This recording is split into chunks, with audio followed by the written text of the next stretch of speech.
Hey Sandflea, how you doing tonight? We're back just to work some more on this Hobbity hole. I kind of hate it and I don't really want to work on it, but I'm gonna make myself do it anyway. And maybe in an hour or so I won't hate it so much, so. I'm alright. I've been having like a real struggle this week with headaches. It seems like no matter what I do, by the end of the night, I just end up with another headache and I have to take like Advil or something, or a triptan, and I don't know what I'm doing. I don't know if it's streaming or if it's just because I'm still like sort of recovering from that flu or what the deal is, but I just can't break this like train of headaches and it's driving me crazy, but we press on. You got new characters on Marvel Rivals? Who's yeah, I got the water right here. I gotta drink this and another full bottle before this stream is over. That's my goal. But yeah, I do need to focus on probably healthier eating and drinking more water.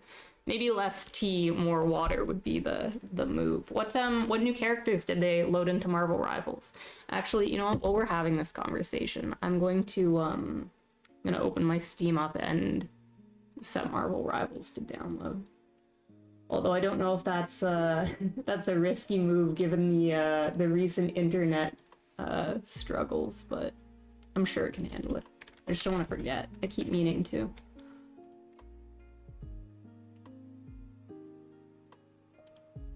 That's right. Add it to the library. Put it in there. Download the game. The Thing and the Human Torch. I don't know who the Human Torch is. They announced Blade next. Oh, Blade would be kind of fun. I haven't watched a Blade movie in like a billion years. I kind of forget that Blade is part of the like Marvel universe. But yeah, I don't know who the Human Torch is. I'll have to look that one up. That is news to me.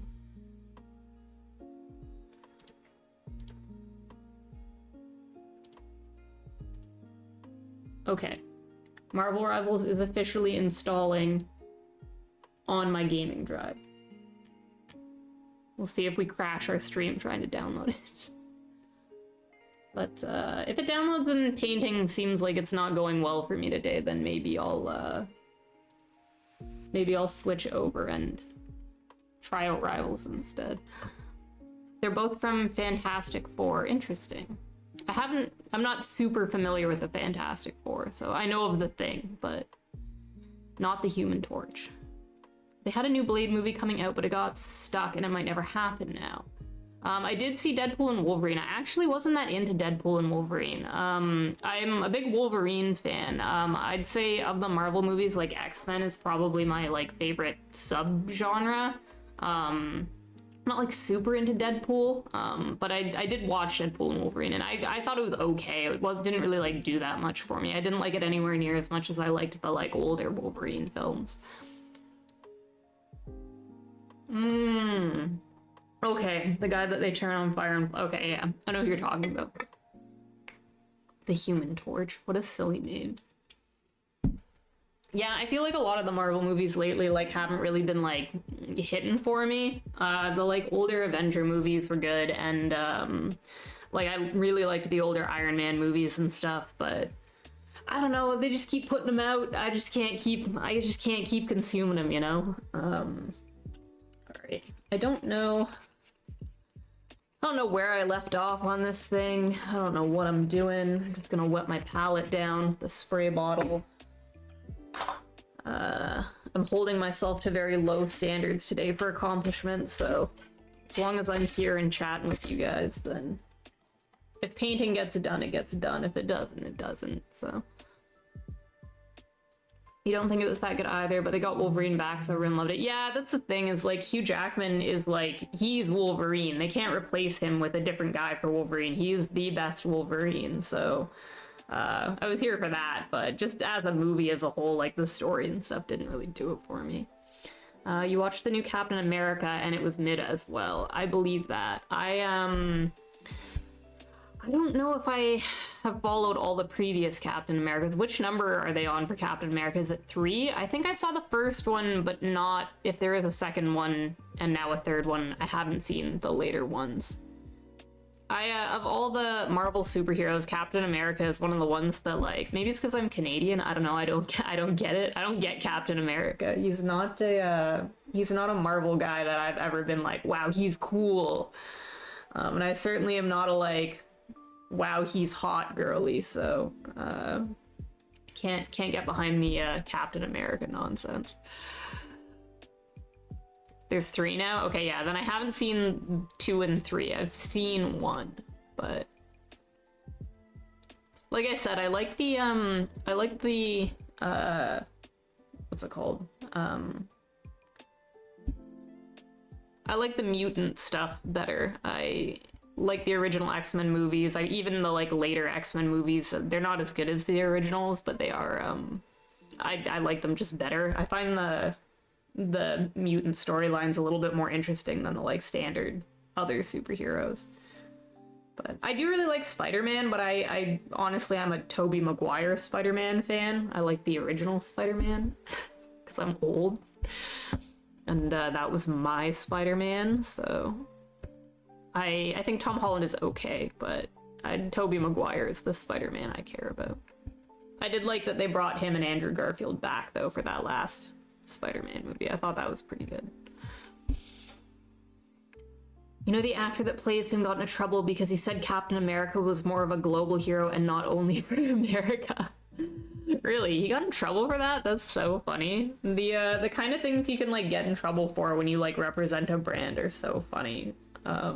But yeah, like I guess he like, I don't know, he stands for like just justice and stuff. I don't know, it's not really American ideals, but the fact that he's plastered with like the American flag and is like literally Mr. America makes it a little bit harder to make an argument that he can like represent Canada as well as America. I don't know.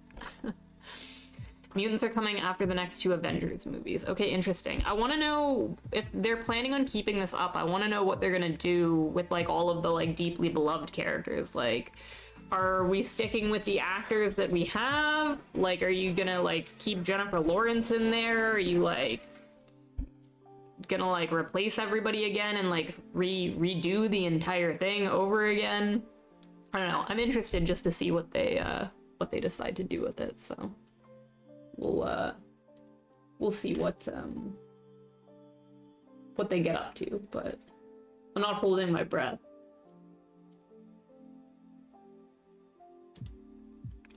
I don't know. I don't have my reference open, and I don't know where I put it. Looking for it on my desktop right now. Too many things open. Like a million tabs over here. Is that it? That's it. Okay.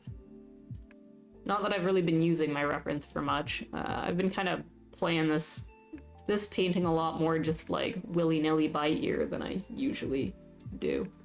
Which I guess was what we said was the point, but you honestly doubt they'll all stay. At least the ones from the first movies are kind of old now. Yeah, like we can't keep like Ian McKellen and Patrick Stewart around, which is a shame because I love their Magneto and what's his name? Xavier. Those 2 honestly were like my favorite, but they're kind of ancient now, so we're past that point.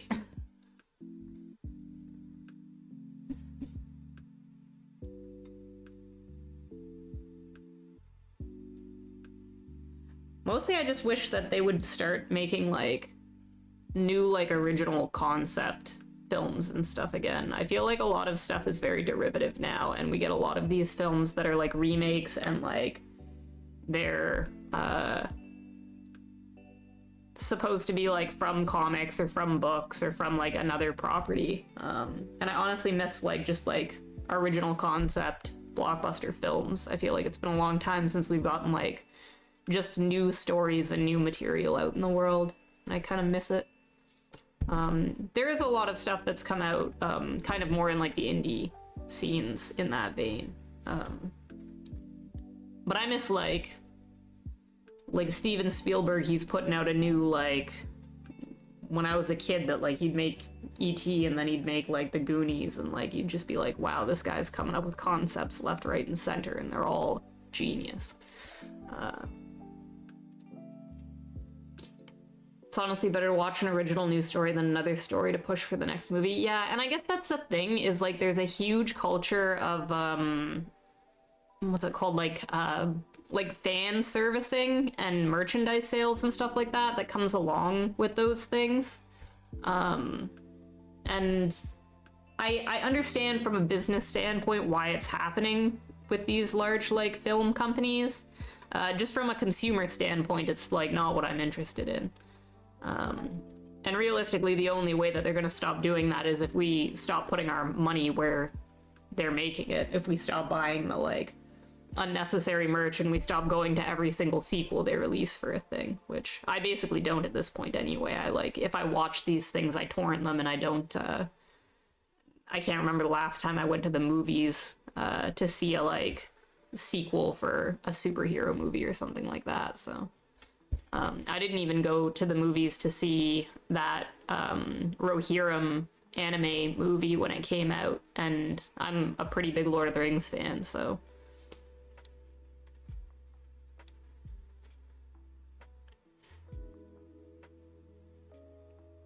But yeah, it's just I don't know. We live in a world right now where everything is like kind of run by profit, and then also on our end everything is really expensive, so it feels very disappointing to be a consumer in today's day and age. But the pendulum always swings, right? I'm sure it'll come back around the other direction, but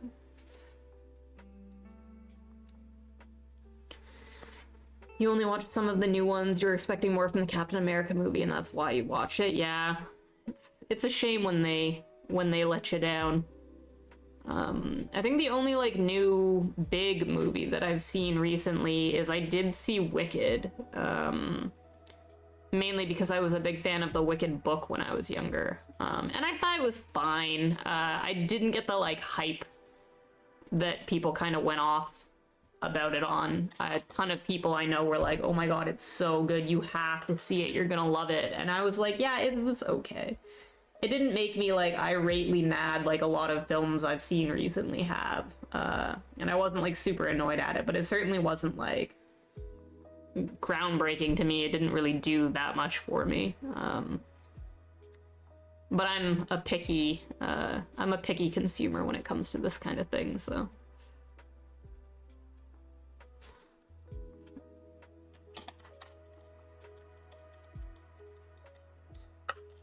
Thing is, a lot of the movie had to be reshot because of how shitty it was, and it's still a mid-movie, so it must have been complete trash before. Oh man, that's brutal. Honestly, like, I think the standards are pretty low when they're like 3 sequels deep on stuff. I can imagine that like, just the budget and stuff cannot have been good, right? So, like, how much really can you like accomplish? But yeah, the fact that they went all in on like reshooting it and stuff instead of just scrapping the whole thing is kind of impressive.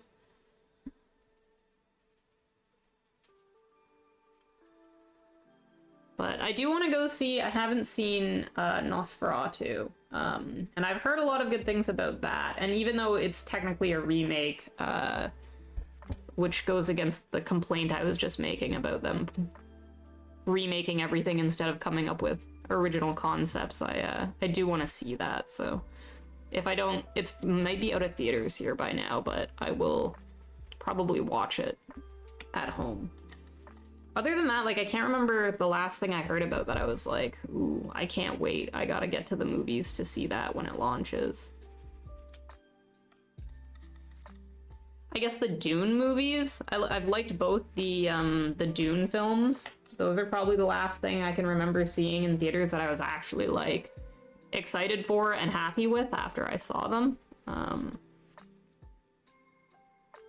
like I said, I'm a picky lady, so maybe my standards just need to get lowered nowadays. You'll watch it later when it's cheaper to rent? No, I haven't seen Heretic. I also have heard good things about Heretic, but I haven't watched it yet. The other problem with like today is that like there's so much media out there. Like we have access to like so many things that you get like kind of overwhelmed by the number of things you want to be watching. And then you end up watching garbage instead because you can't, like, commit. It's why we always end up, like, with just stupid reality TV on instead of picking an actually good movie to watch, because we just, like, there's so many. How do you, like, make a decision? I kind of miss the days of Blockbuster where you, like, had to go to the movie theater to pick your movie or to the movie rental store to pick your movie to rent. And then while you were there, you could, like, focus in and then make a decision, and you had to make your decision and then leave. And once you left with that decision, you were committed to it. I feel like the services now, you, like, it's overwhelming. You have too many options, and so you get, like, soft locked into not making any decisions. Heretic is good scary. Interesting. I'm not really into scary movies, not because I'm, like, mainly because it's really difficult to scare me. I don't find, like, if you can't really jump scare me, I don't find, like, scary things particularly scary, so I don't get any, like, thrill from them, which I think is what most people like scary movies for. So unless it has, like, a really good story, then I usually am not that into them. But I've heard that Heretic is actually a good story as well, so. Longlegs is really good also. You love video stores, it's a shame they don't exist anymore. Yeah, the day Blockbuster went under was a dark day for me, for sure. We got library cards when we moved to Ottawa, to our local library, and we kind of use our library like a video store because they have, like, a huge DVD and Blu-ray section. So we kind of use it in a similar way, and when we want to watch a movie and we want to, like, be decisive about it, we'll just walk down to the library and we'll pick something in person there and rent it from the library and bring it home and watch it, which is fun, but their selection isn't that great. They have a lot of movies, but not a lot of, like, very good movies, and not a lot of very, like, up-to-date movies, but we found some interesting stuff there. Some good stuff, some horrible stuff, but that's kind of par for the course, right? So. But no, video stores are very nostalgic for me. My dad is a really big, like, movie person, and so my family, we frequented Blockbuster a lot when it was open. I have basically all the memories of me when I was a kid and, like, all through high school before Blockbuster went under, were me, like, binge watching movies that me and my dad had gone to rent from Blockbuster, so. I feel like back then I had more time to watch movies than I do now. I don't know, when I think about what I got accomplished back when I was in high school and elementary school, I am, like, flabbergasted that I found the time to do it all. I used to be the kind of person that, like, would get, like, 3 or 4 books read in a week, and, like, I would watch, like, probably a film a day, and I'd be playing video games and getting my, like, schoolwork done on top of all of that, and I just somehow always found time for it, and I don't know how that happens, because I feel like I can't find time for anything anymore. I don't know how I did it.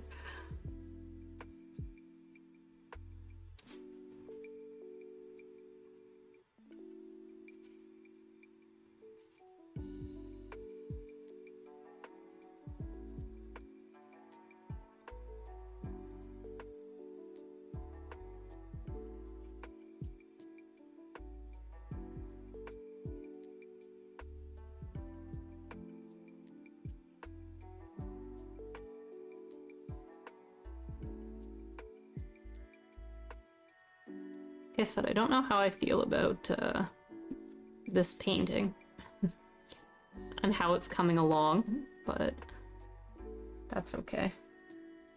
We can choose not to post it anywhere when it's finished if I hate it when it's done, right? So. Just call it a little exercise and pretend it never happened.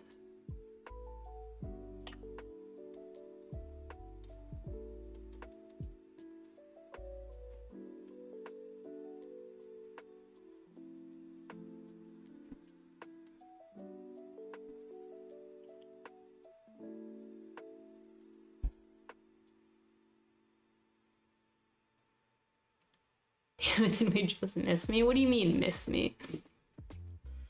How could you have missed me?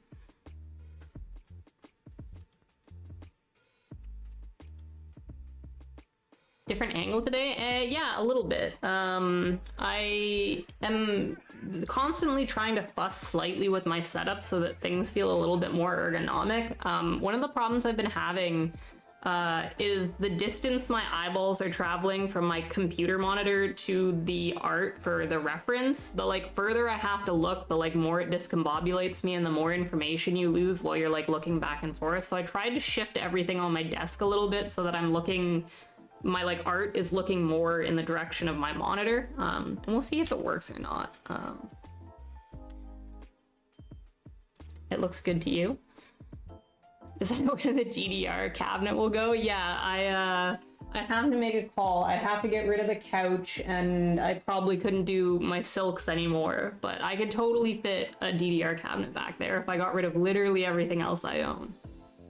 Or, you know, I could put a DDR cabinet directly behind me, but then I just have to throw out my spouse's entire computer setup. I'm sure he wouldn't mind that, right? Just so that I can play DDR like once a week. He'd be totally chill with that. I'm sure he'd let it happen. I know what the right call is. I used to have access to DDR at home because I had some of those like squishy home mats, and I had a bunch of Xbox 360 DDR games. And I kept my Xbox 360 for years past the point of needing it for anything else because I had all those DDR games that I would haul out to play on it. And before we left PEI and moved, I finally caved and got rid of it because I was like, I am so tired of moving so much crap around with me whenever I move. I gotta downsize, I gotta make cuts. And unfortunately, the DDR and the Xbox 360 got cut, and now I can't play DDR anymore, and it's very sad. Very, very sad. Although now I live in a big city, so if I wanted to do it that bad, I'm sure there's gotta be a cabinet somewhere at an arcade in Ottawa that I could find, and I could go do it in person.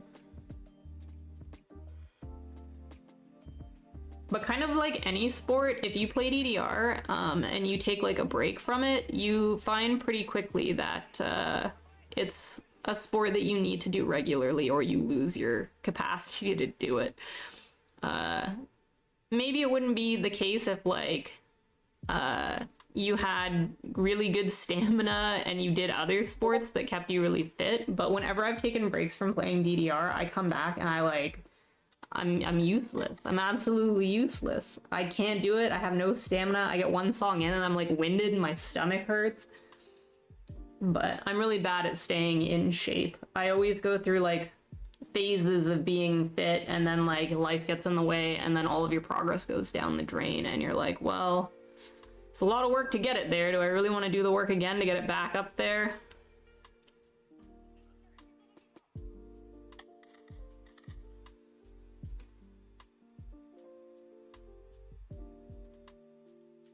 Is that notification noise my Marvel Rivals finishing downloading? Yippee! Okay. Sandfleet Marvel Rivals is successfully installed on my computer. I promise you that I will give it a try. And maybe, just maybe I'll like it as much as I like Overwatch, but I wouldn't hold your breath. I know Overwatch is deeply hated in like pretty much every gaming community, but I've put the time in now and it's really hard to go back from that. DDR for your health. Actually, though, it's when I used to play DDR regularly, it was probably the like fittest I have ever been. But you have to play it like every single day. It's like better than going for a run, honestly, because you're just like, when you're good at it, you're jumping like basically constantly the entire time you're playing. So if you play DDR for an hour, it's like an insane cardio workout. Not so much when like you first start playing because the songs are easier and you're just kind of like step, step, step. But when I was playing, it was like you were like you gotta hold on to something. You're gonna go down if you don't. Like that I'm calling it a sport. It is a sport. It's an extremely difficult sport. If only I had the means, I could do DDR streams and you guys could laugh at how insane it looks when you play DDR at a high speed. I'm not that good anymore, though. I'd probably be a disappointment to myself.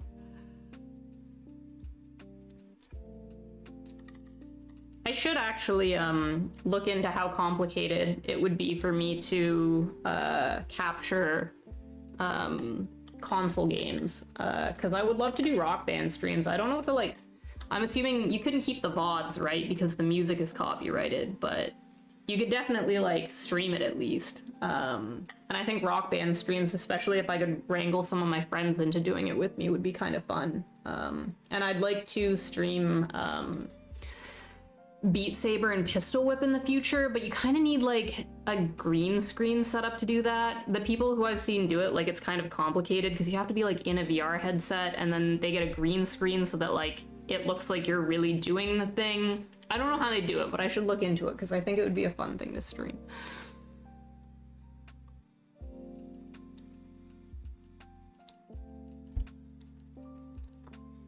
I made the what's it called?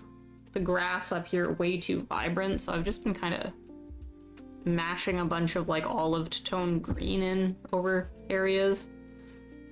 And then at the end I'll go back in and pick out highlighty colors, but once again I'm just using the mess of a neglected palette that I did not clean after stream yesterday, so see how long that lasts until it starts to frustrate me and I have to go clean it up.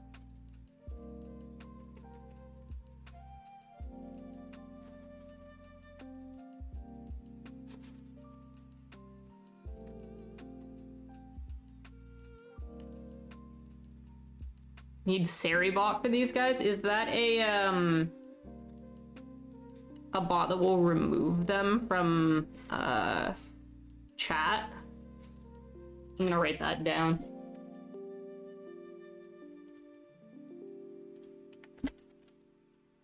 Seribot. Okay. I have that tabbed open, so after stream I will look into it. They love to show up and tell us that we're gonna get the best viewers on stream, boo. Although, to be fair, when me and my spouse stream at the same time, we like to... Well, it doesn't work anymore because we just started doing shared chat. And now that we do shared chat, it's not a competition because it's all just shared. But before we were kind of like in competition, like who gets more best viewers, free viewers, etc., cheap viewers on their stream. It's like, oh, well, you didn't do as well as I did today because I got 3 cheap viewers and you got none. But...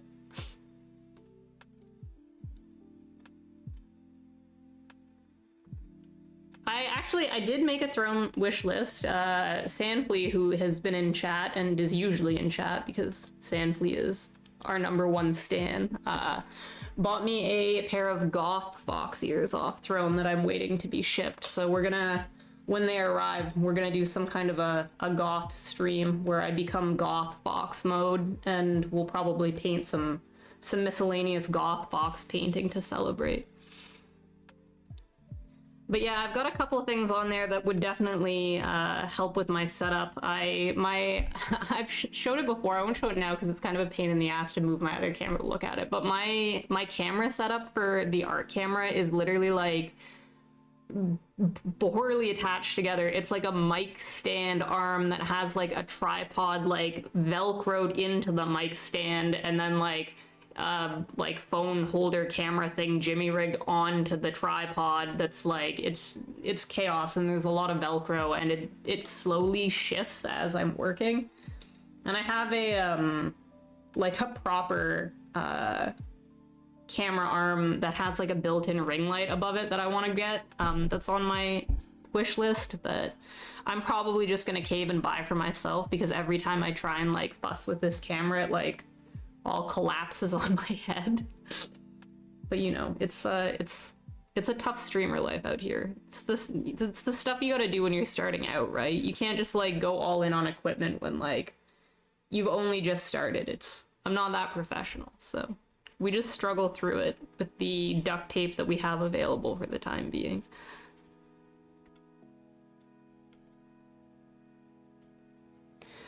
Okay, I don't know why my like instinct is to just keep needlessly adding things to this Hobbit hole. I think partially because I'm not that happy with it, but also partially because I don't really know where to start with all the foliage everywhere.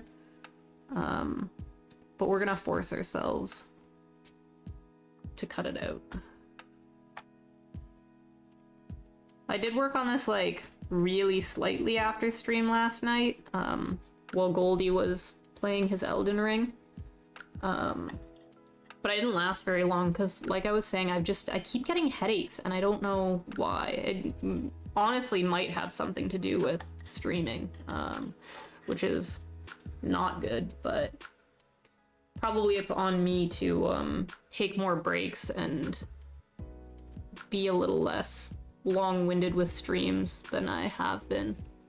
It's just hard. It's hard when you get into something to like tell yourself to stop when like there's just like you're here and it's fun and there are people and they're hanging out. It's really hard to lose momentum. I've always been a like just work until it's done kind of person, and in my adult life I'm trying so hard to break that mentality, but it's just not like in my blood the way that just working until it's done is.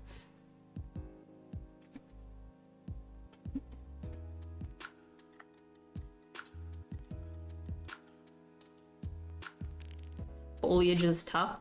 Yeah, I have like a pretty standard system with gouache of just like put the darks in and then poke a bunch of lights in, and eventually it looks enough like a bush that I'm happy. But for some reason, when you haven't started it, it's just hard to like commit because it's such an imprecise like blob of just stuff in there. Your headphones give you headaches. I wear like little earbuds for that reason. Just these guys. And honestly, even these, like, they start to hurt my ears after a couple hours of streaming. When I game, I wear over-ear headphones. I wear these guys. And if I wear these for too long, they also give me a headache. And, like, I don't know what you're supposed to do about that. Yeah, there's really, like, not a great solution. The over-ear ones are annoying. Wearing, like, the fox ears with over-ear headphones also doesn't really, like, pan out very well. And then yeah, the earbuds like aren't that comfortable either. Unless I'm gaming, I don't realistically need to hear the music and stuff, but it does help to be able to hear the notifications and stuff, so I keep them on. But I think part of at least yesterday when I got a headache after stream, it might be because I was wearing contacts yesterday instead of my glasses. I have astigmatism, and if anyone in chat has astigmatism or wears glasses, and you've ever done contacts, the contacts for astigmatism are slightly different than normal contacts, and they are weighted so that they stay the right way up on your eyeball. They're like heavier at the bottom, but that means if they shift out of place, your entire vision blurs over. So when I'm wearing contacts, if I like shift my head to the side for a little too long, they like shift in my eyes and then everything gets blurry. And then I can't see very well, and then I squint a lot, and then I think that gives me kind of like tension headaches from doing that. But it's all trade-offs, right? Because wearing glasses is uncomfortable too. I wish my eyeballs would just like function, but we can't all be that lucky. My brother inherited all of the good eyesight from my parents. I got the crappy eyesight from them.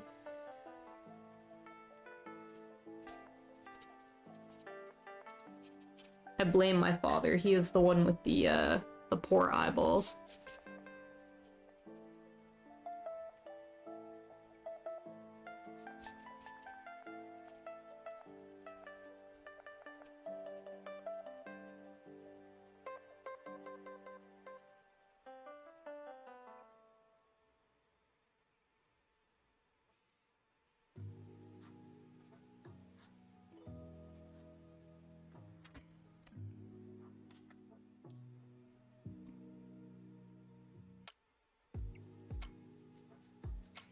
Very quickly using up all of these little crumbs of colors that are left on this palette.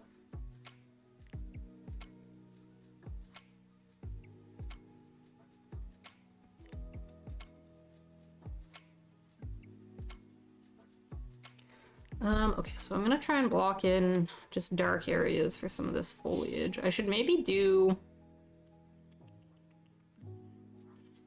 this ground area first because the foliage is all gonna live on top of it.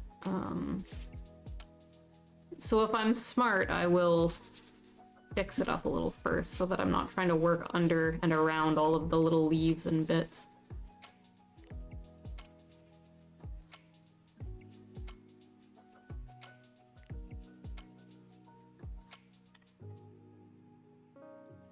Tree kind of goes pretty high up, actually. Tree, bush, whatever you want to call it. You got laser eye surgery. Honestly, did it work? Are you happy? Was it worth it? Do you recommend? Maybe I should consider that. I wonder if I'd be a candidate for it. The glasses are just such a pain in the ass. Especially, I wear the contacts when I go to the gym because I rock climb and I do aerial silks, and both of those like glasses just they're gonna go flying off your head.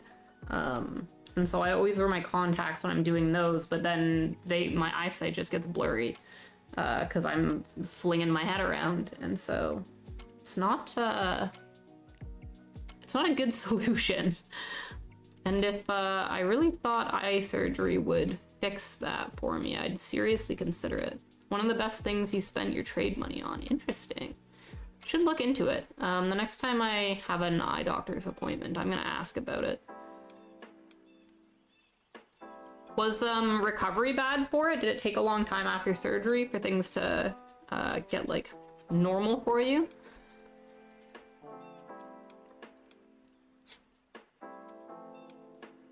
Something about it just sounds scary. Like the idea of people like poking around on my eyeballs. Did they put you out for it, or were you awake for it? They just like numb the area? Because honestly, like that's kind of horrifying.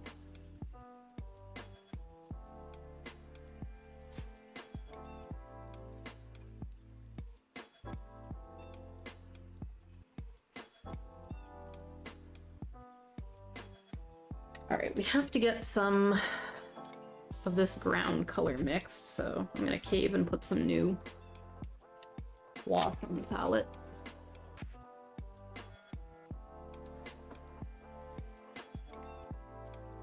Just a little bit.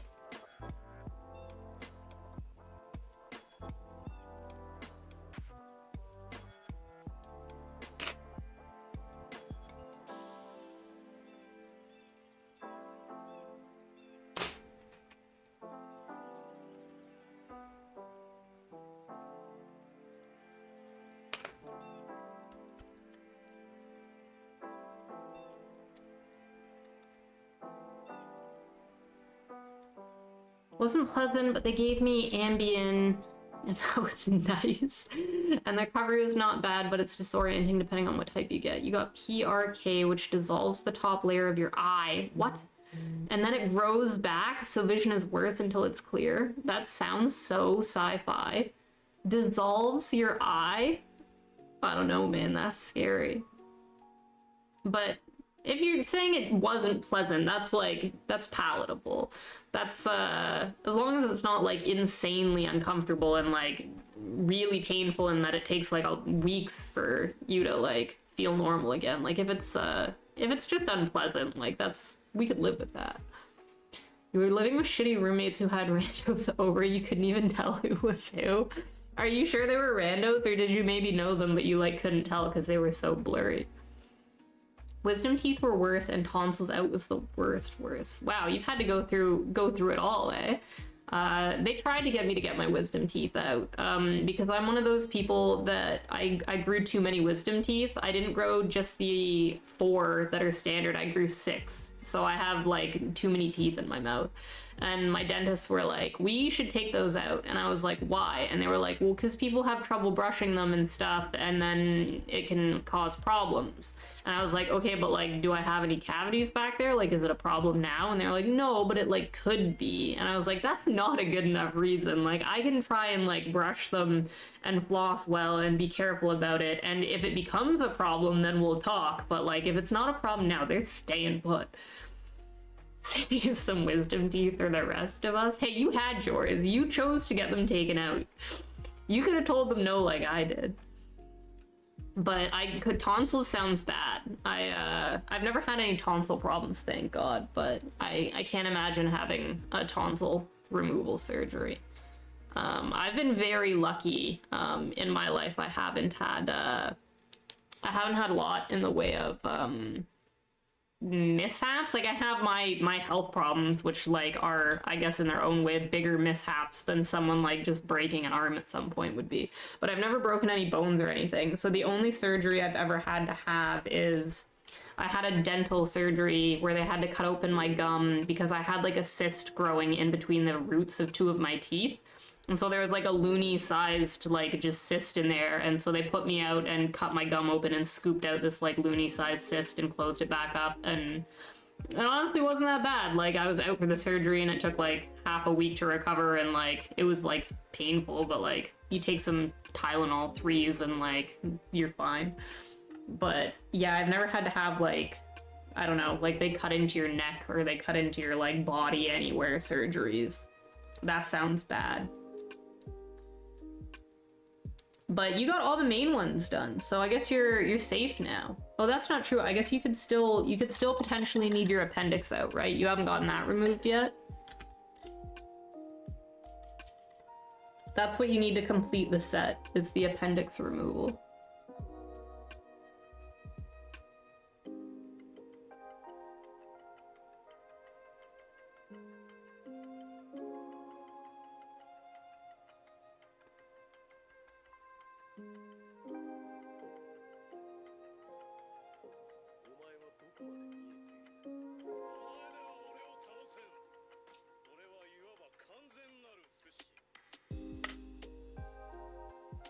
I think that's a better color for the road.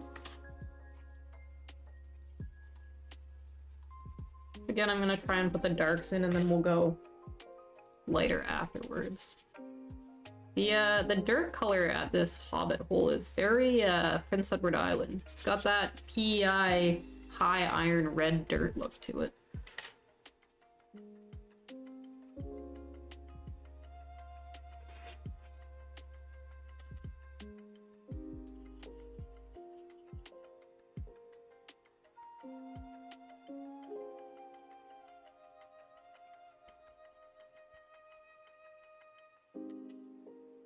Really have to learn to be more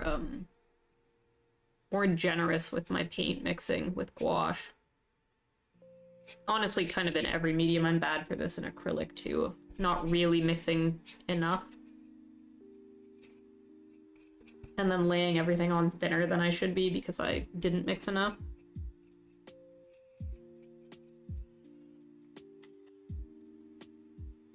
To get that, like, conserve the supply mentality yeeted out of the back of my head.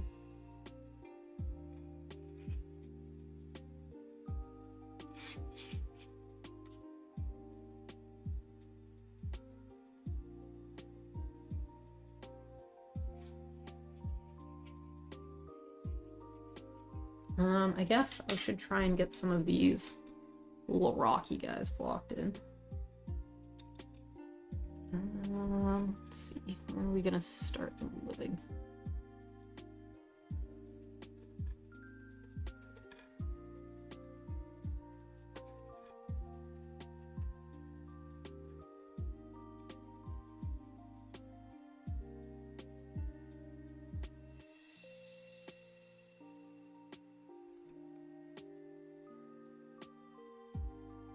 Speed's sake, I'm not really trying to like replicate any of these exactly in the way that I normally would be. We're just trying to get the gist of them in there.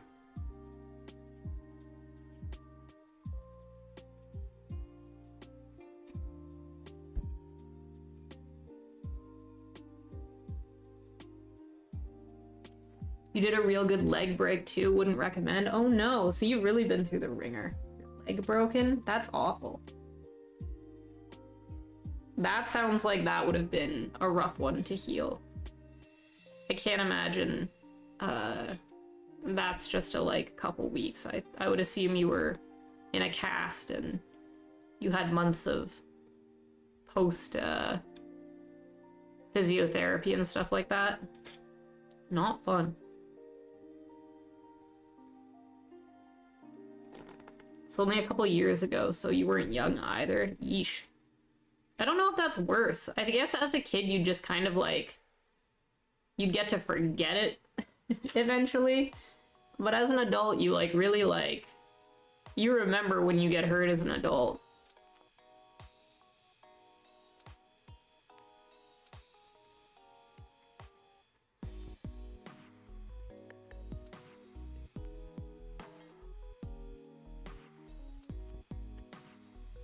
Had to learn to walk again. Yeah, that's awful. You broke bones as a kid and it was kind of novel. Did you actually? Did you break bones as a kid too? You sound like you've kind of had a rough go with things. Is this a your fault thing? Like, were you an irresponsible kid? Like, throwing caution to the wind, you just like act first, think later? I was way too like scared and cautious of a kid to end up breaking anything. I didn't even like running in gym class, so I really didn't have any venues to get that hurt when I was younger. Yeah, arms? Your arms? So you've broken your A leg and arms? Playing Power Rangers at recess. I feel like that's kind of a common story. My spouse Goldie, he broke his leg when he was a kid. Or maybe it was his collarbone. He broke his leg as well, but I think it was his collarbone he broke because he was pretending to be a Ninja Turtle and tried to do a flip and it didn't work. And he broke something instead of successfully doing a Ninja Turtle flip.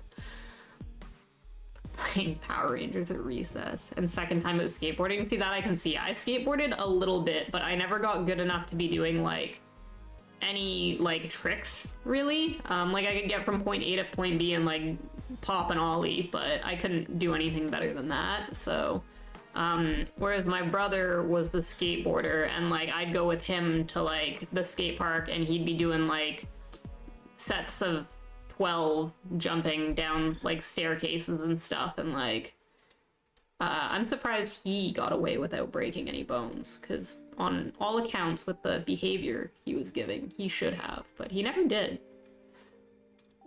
Some kind of secret luck in our family, I guess, that we've protected ourselves. He definitely hurt himself like with like cuts and like bled on a lot of things, but he never broke anything. You were just rolling. Well, I guess yeah, you can go down pretty hard if you're just rolling along. The road that I grew up on had like a huge hill and people would skateboard down it, and you could not pay me to skateboard down it because it was so long and so steep that like I can only imagine the number of kids that were sent to the hospital just rolling down that hill. But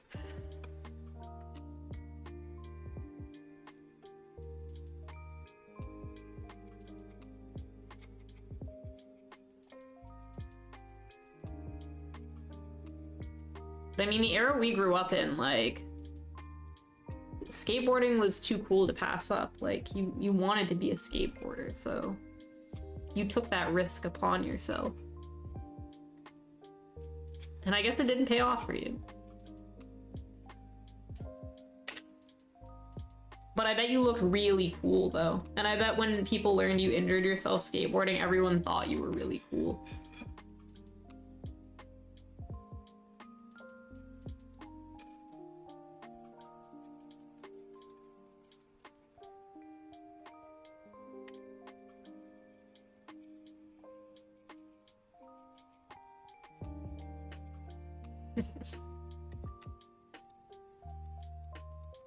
Oh, come on. I bet you were so cool when you were younger. But not cool in a, like, I doubt you were cool in, like, you know, like one of the popular kids' ways. I think you were cool in the, like, all of the, like, alt kids in the school wanted to be like you. All the girls were like, oh, she's, like, she knows how to hang out with the boys. She's got the jokes. She's got the good taste in music. They probably didn't know you skated. Maybe. You should have broadcast it. Would have gotten you all the friends. Or maybe they just would have been too jealous and they would have like been like, I can't be around her. She's too cool. She's making me look bad.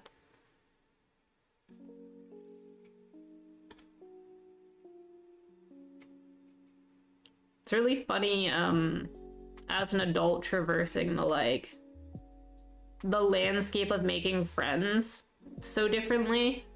When you're in your like 30s and you meet people in the world and you learn that like they were very different kinds of people than you were back in high school, and that like if you had known each other then you like totally would have hated each other, but you get along really well now. I just find that kind of thing fascinating.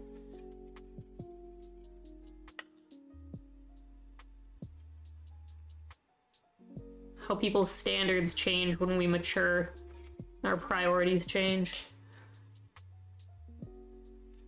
You appreciate that though? You peaked later. School is honestly the worst. I had like a love-hate relationship with like high school, elementary school. Elementary school was like not great. I was a nerd in the truest sense. Like I was an academic dweeb who cared way too much about my schoolwork to possibly have friends. But in high school I had like a pretty good gang of friends, but like we weren't cool by any means. I hung out with the art kids and the drama kids, and we were a really tight group and we had each other's backs, but in the grand scheme of the school, like I had a lot of gay friends that were picked on a lot, and I had a lot of just like artsy friends that like dressed different or like were kind of alt, and they were picked on a lot. Even I wouldn't say like picked on a lot, and that like I don't think it affected me that deeply, but like people definitely like said things about me and thought I was a weirdo, which to be fair, I was dressing like and acting like a weirdo, so can't blame them entirely for believing that, but kids are just cruel. I don't know. You can't really escape that. Kids are just assholes. You're a weird kid, blame the parents. Me and my brother were weird kids too, and I told you, my parents were cool, so sometimes being the weird kid is just in your blood, whether your parents make you that way or not, I guess.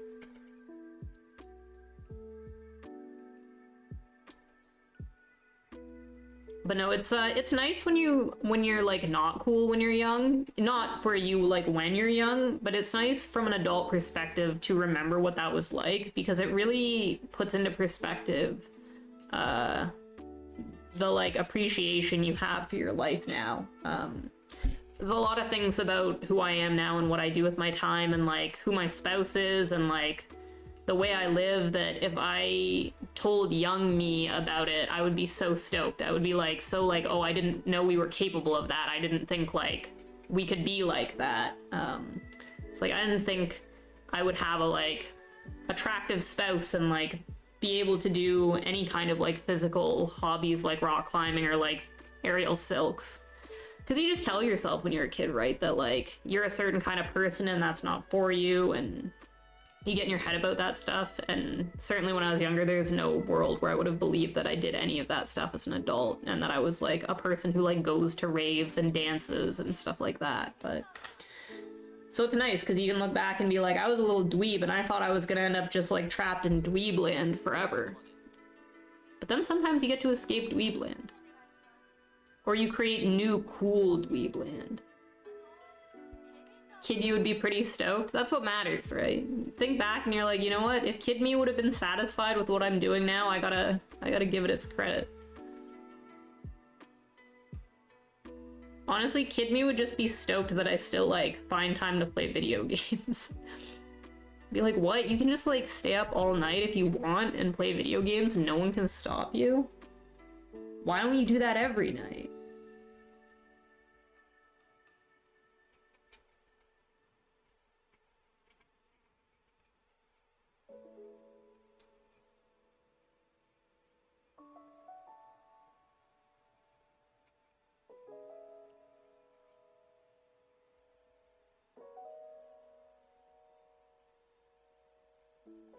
You definitely talked about this in therapy yesterday. Adult snacks have no limits. That's way too true. I'm bad for that. If there's one thing I indulge in myself that I do not exercise good enough constraints on, it is my eating habits. When I want snacks, I eat the snacks. I can't exercise self-control on that one. I'm pretty good nowadays for like going to bed at a reasonable hour and like not spending money needlessly and stuff like that, but the snacks though, that's a hard one to break. Except when they do because tummy ache. Well, yeah, there is a there is a bit of a limit. Eventually it hurts. But yeah, you were saying in your therapy that you were, what is it you said you were doing? You were something about like, I can't remember now what you said, that you were talking about explaining something to your like kid self. Oh, was it technology? You were saying that you were explaining what kind of like technology and stuff you have now to your kid self. So you're talking about how like cool you would have found your like drawing tablet.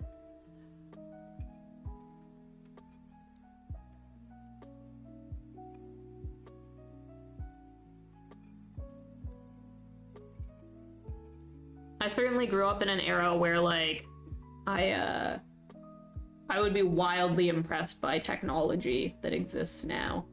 Just the like difference in video games from like the 90s to now is mind-boggling. Do you EMDR, but you're visualizing showing her the tablet? I see.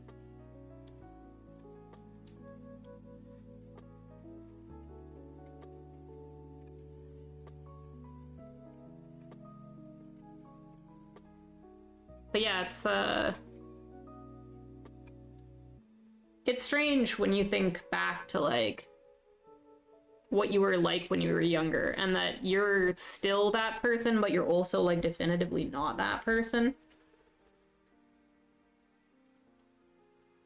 I find it weird that both those things can be simultaneously true.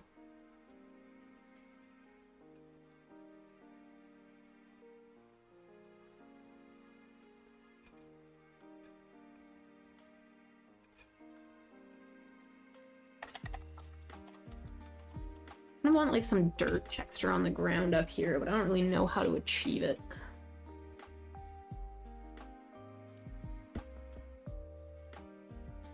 I'm gonna try just stippling some stuff on there and see if that looks crazy to me or not.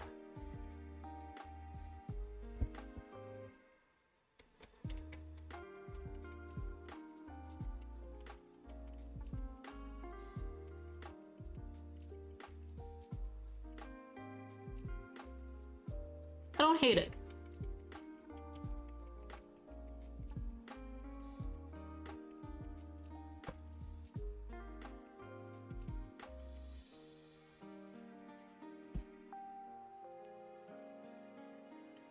Like, you still feel like that little kid sometimes, but there's proof that we're good now. She's still in there. Yeah, it's true. It's,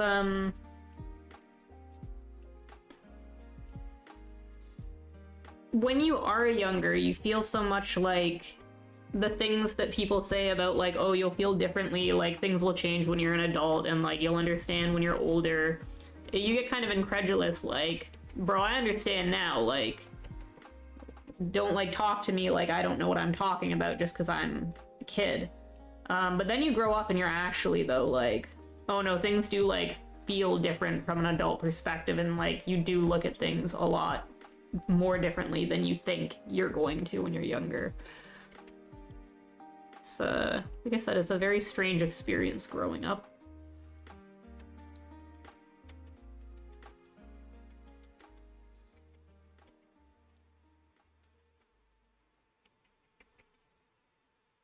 It's hard to honor the parts of your past that you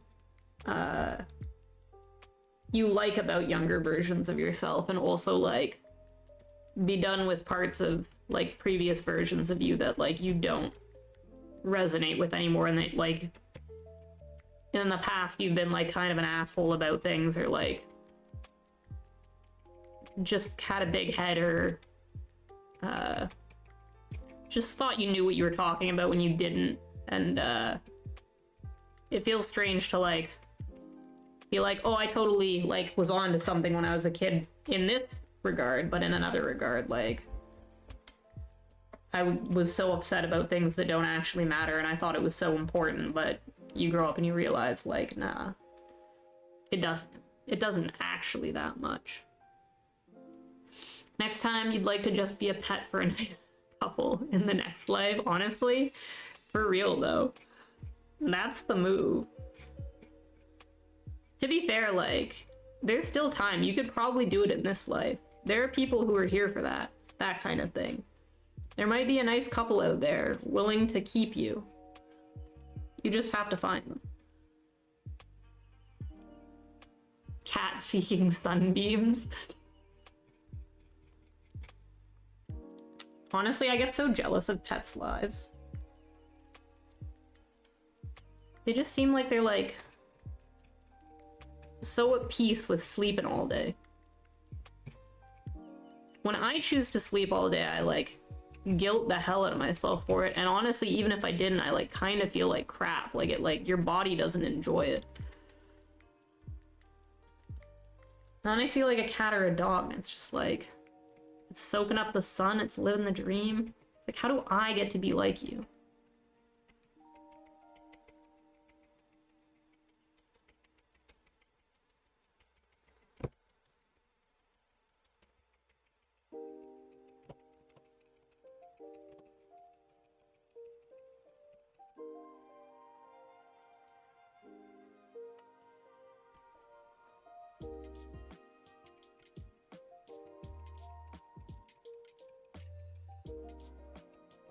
Lurk away, Kels. Thanks for hanging out and having a chat.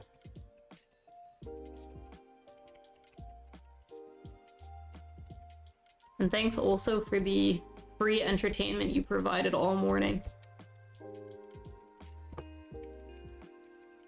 I hope I can make as much progress on this today as you did on your oranges. Because they turned out great.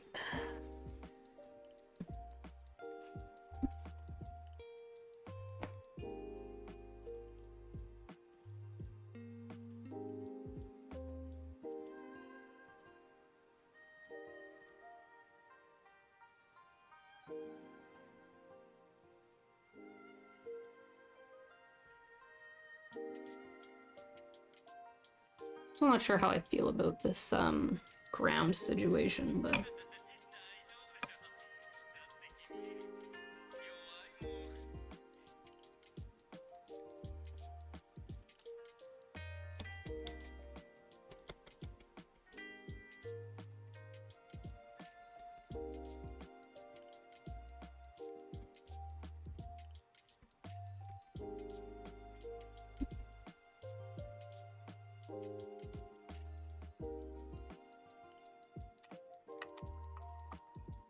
we have to put these little rocks back in with a little bit more intent this time.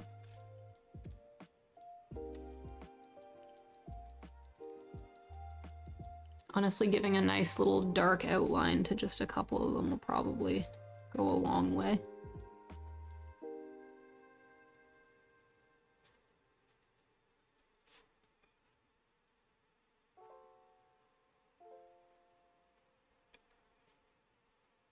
Trying to get the like floor ones in, but maybe ignore the path ones for now.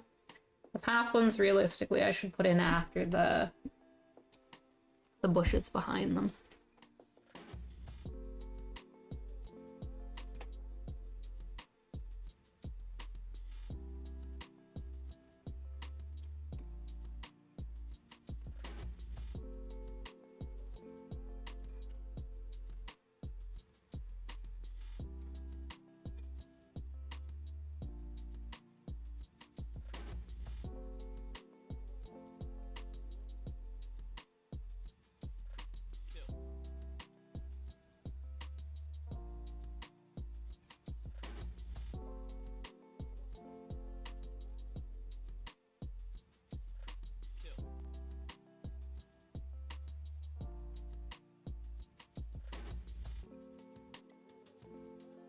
It's very tiny fiddly stuff, but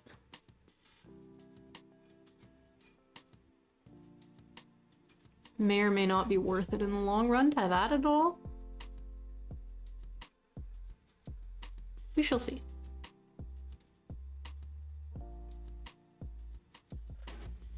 Compositionally speaking, like, I probably could have just left.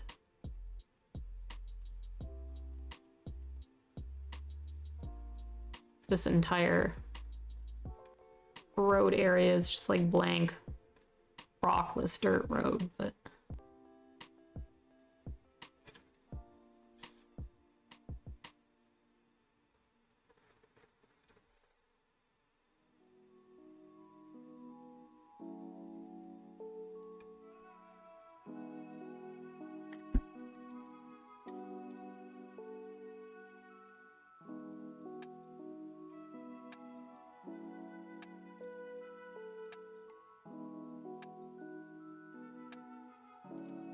it's too bright. No, it's not too bad.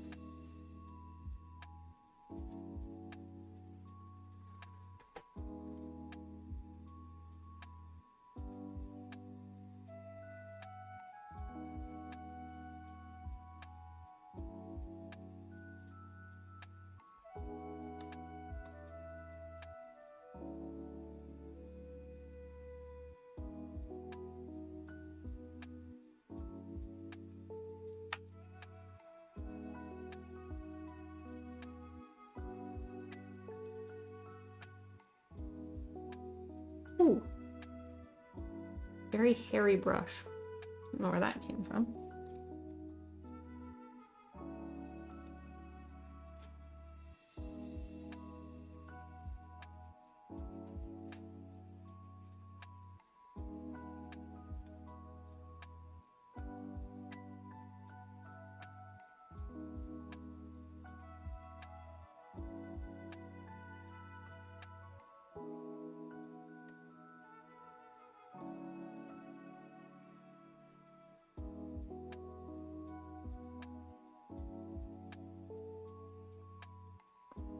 To lighten these up a bit, I'll go back over a couple of them, just with some different tones, really light color changes.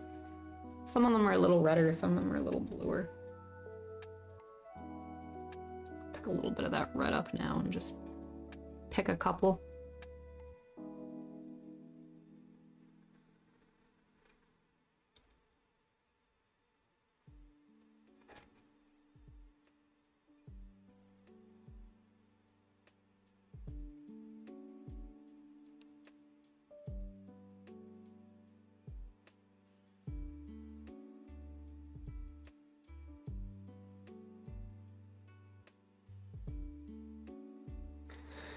And some of them are a little bluer too, so grab a little bit of blue, put some of that in there.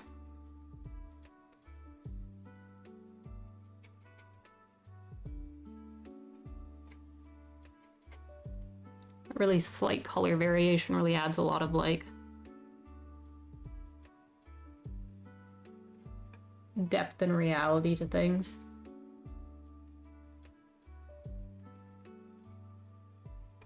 It's really easy when we paint to want to just see everything is colors that we know that they should be, and to want to paint like every rock brown and every tree the same color green and stuff, but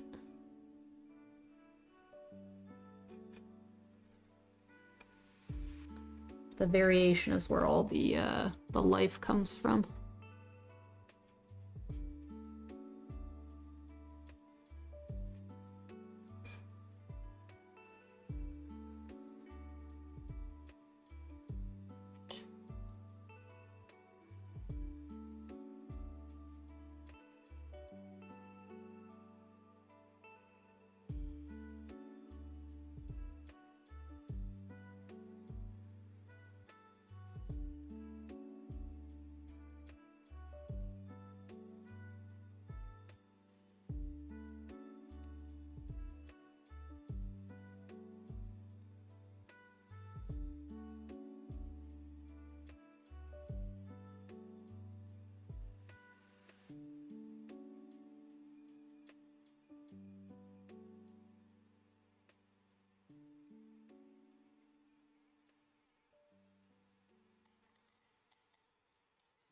I don't know, I'm not too mad about any of that.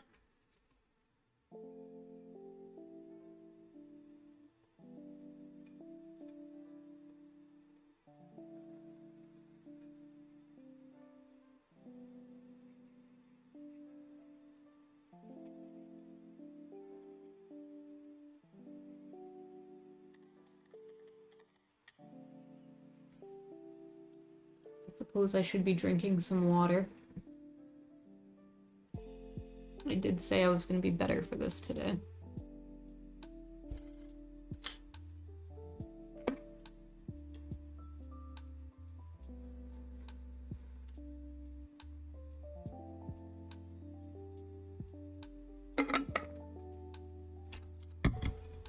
Not huge at how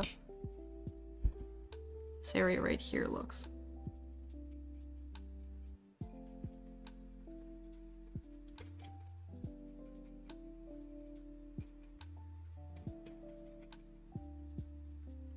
Nice thing about gouache is how easy it is to pull texture out with just a very lightly dampened brush if you're not happy with it.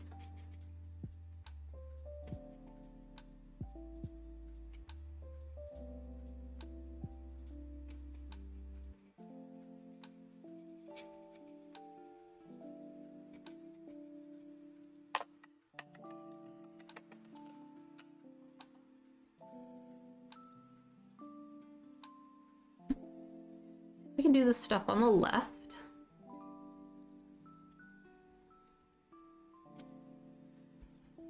And then, you know what? I'm gonna drink this water. I'm going to BRB for a second.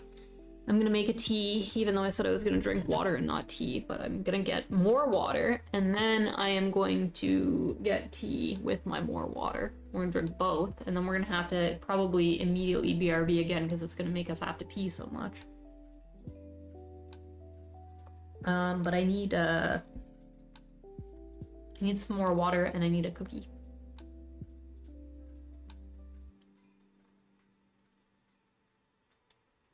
I will prove to you guys that I can drink this whole thing, I swear it.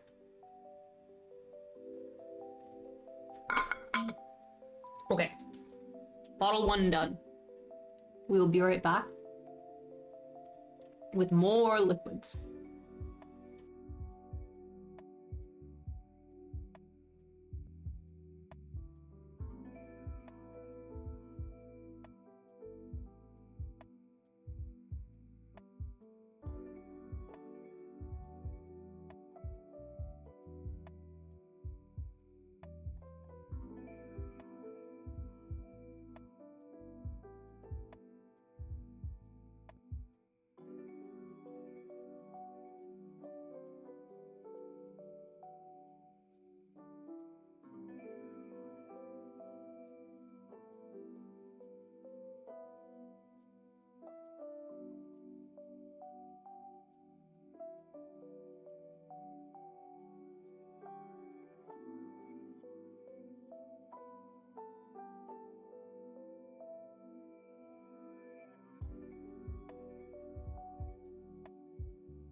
Okie dokie, I'm back with my cookie.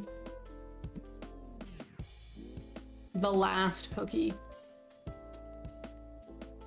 The final cookie. After this, we're clean out.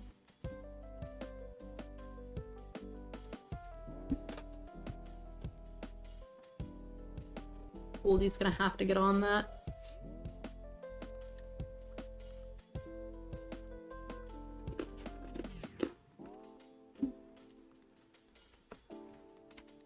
We also got ourselves a big old tea and a big old glass of water.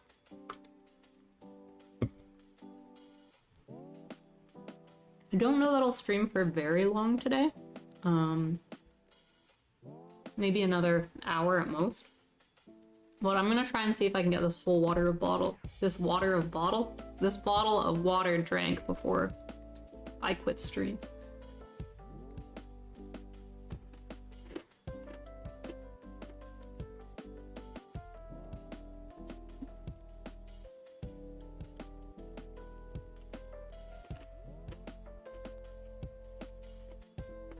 Problem with these cookies is they get crumbs everywhere. Just end up with sugar all over me.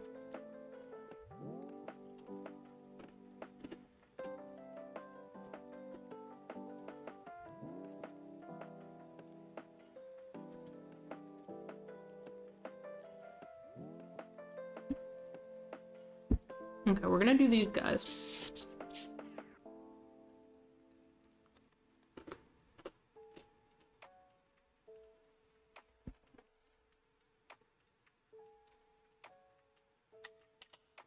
This time around, I gotta be a little bit more decisive with my color mixing.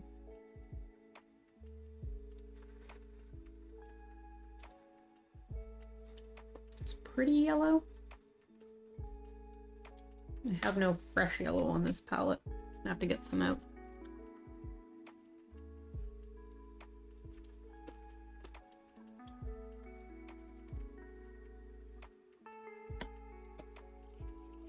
Oh, I should have refilled my spray bottle while I was filling my water up. I'm almost empty. Might make it.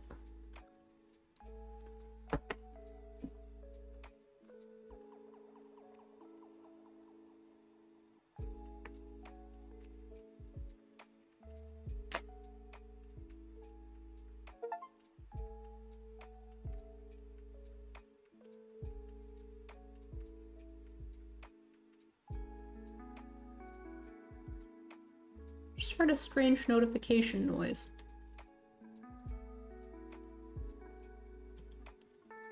I don't know what that was from. Discord, maybe? It wasn't a Discord notification noise, though. What was that from? What's happening?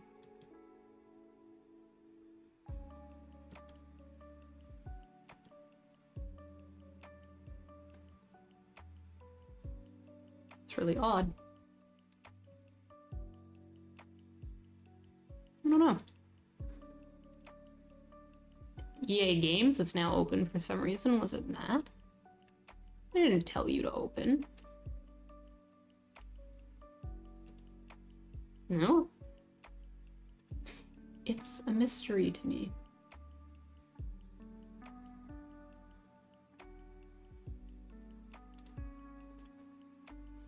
Okay.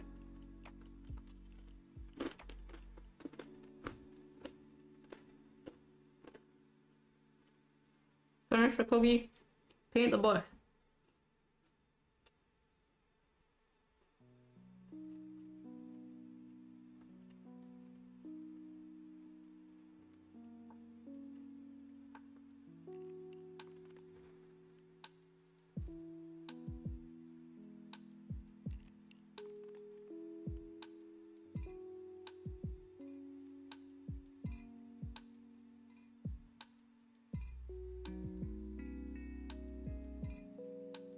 I think I do actually need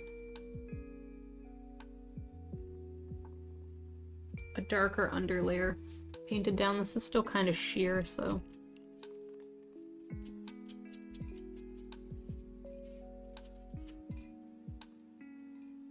I'm gonna put this in.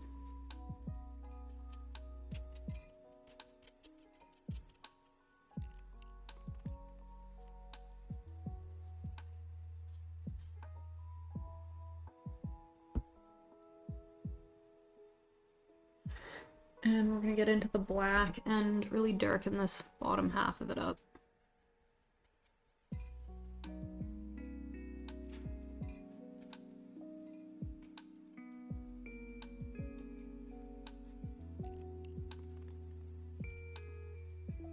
Like so.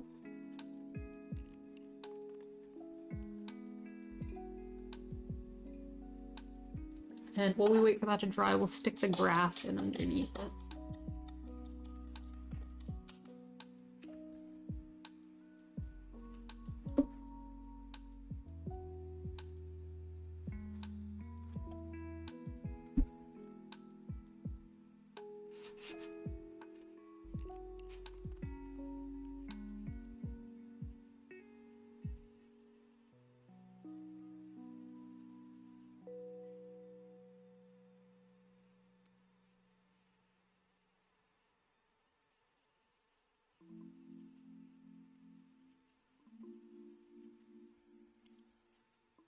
Just watching Jake, welcome in.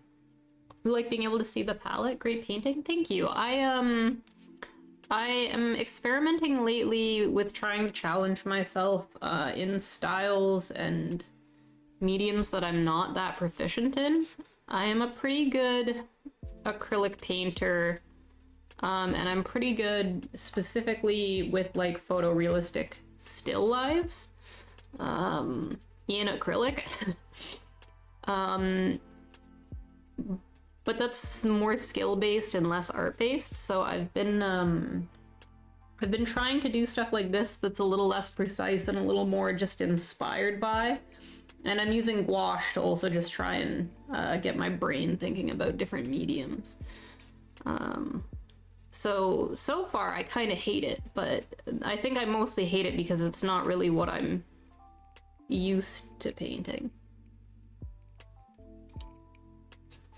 And I agree about the palette thing. Anytime I'm watching art streams and I can't see the palette, I get a little bit... I'm jealous. I'm like, what's going on over there? I want to be able to see, especially when they're talking about it. You'll hear people being like, oh, like this color needs more blue in it or something, and you're like, does it though? Can I see? I want to see. I want to know.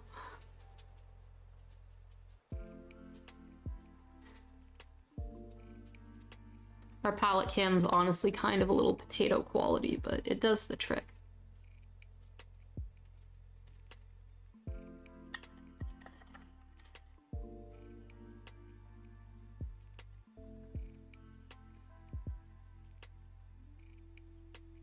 Try not to judge the state of the palette right now too severely either.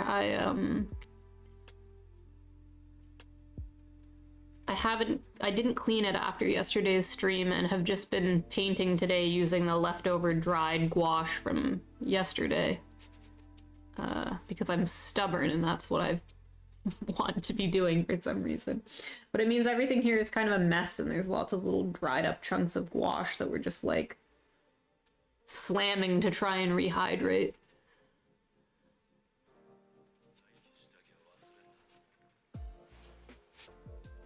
When we get frustrated enough by it, I'm sure we will cave and go clean the palette up, but maybe not today. Maybe today we'll just keep living with it.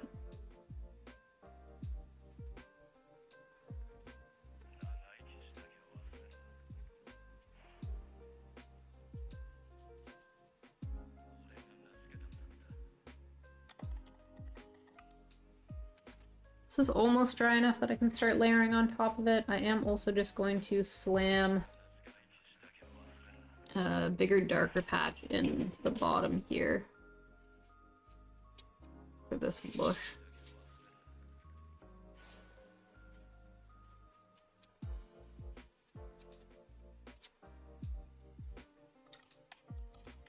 Sent one of my paintbrushes flying.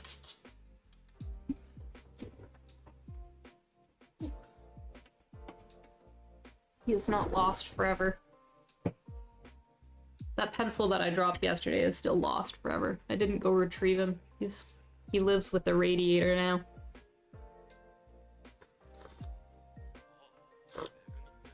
My tea is still too hot. Okay.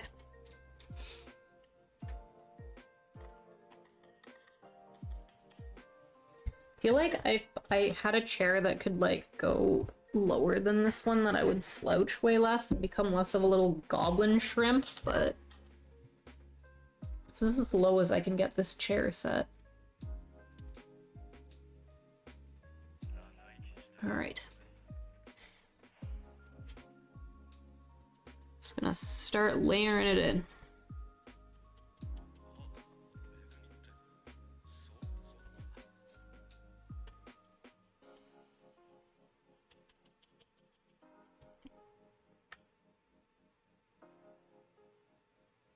All these little sticky bits that come up off this one kind of have little red tips. So we'll add that in afterwards.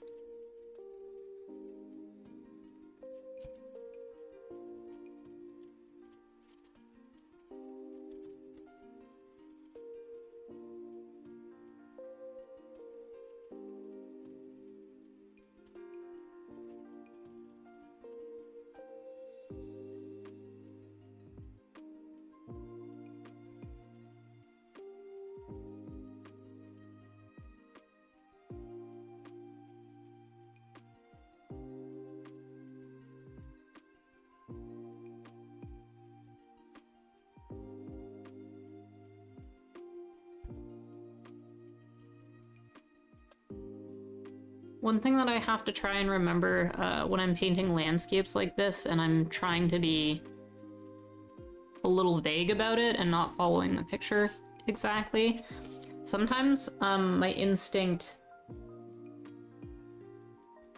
is to create weird little compositions in areas. Like, I didn't feel like I wanted to paint over this little corner of this big tree in the background for some reason. My like instinct was to end the bush before the tree started. And that's kind of a bad instinct to have, because those little bits being covered up in a natural way, obviously is going to help with the realism and stuff.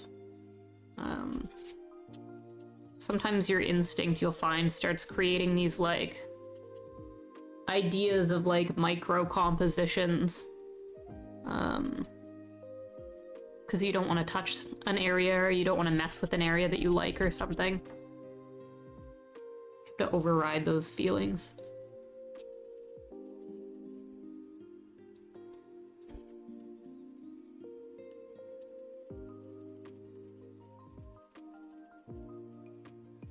Can you put light over dark gouache, or do you have to plan way ahead like with watercolor? It's actually, generally speaking, people use gouache in the opposite way. Yeah, they paint dark areas first and then layer the light areas over the top of them.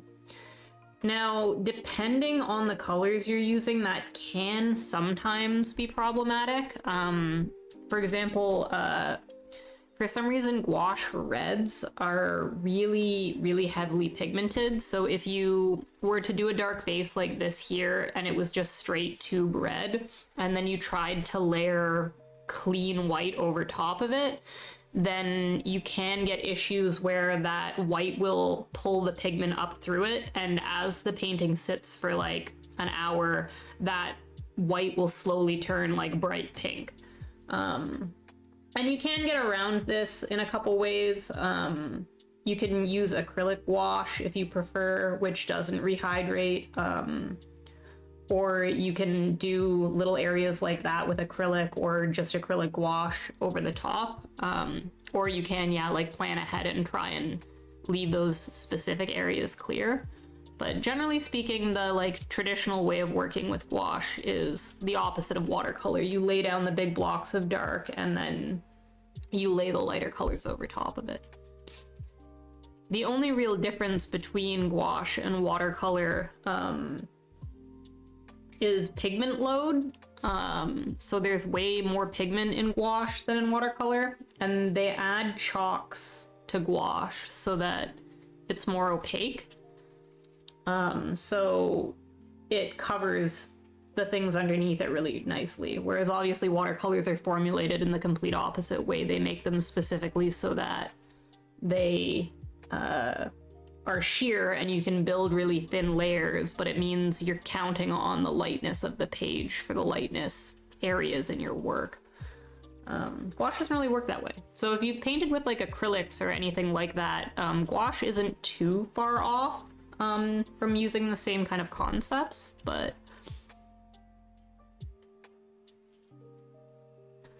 obviously every medium has its own strange little quirks. I'm not a very proficient gouache painter. I never liked it when I was taught to paint with it in school. But that's because when I was taught to paint with it in school, we were taught to use it in an animator way.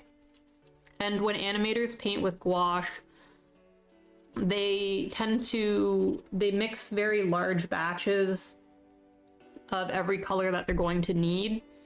And they make sure that the consistency is perfect and thick. And then they lay all of their blocks of color on in a very thick and decisive way so that none of it looks sheer on the page.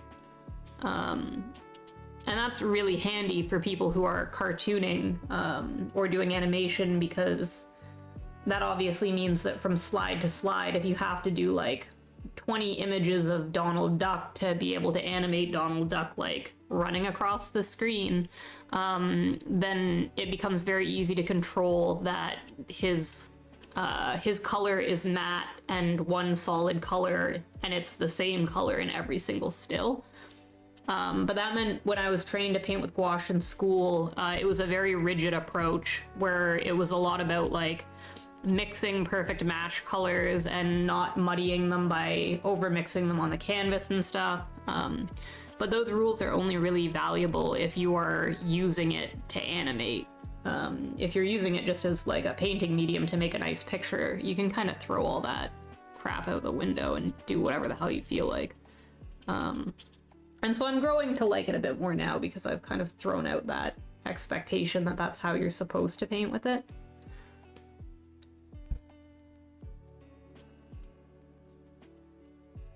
It is a really satisfying medium to do any kind of foliage in, because of that like way you can build dark and light areas by just layering.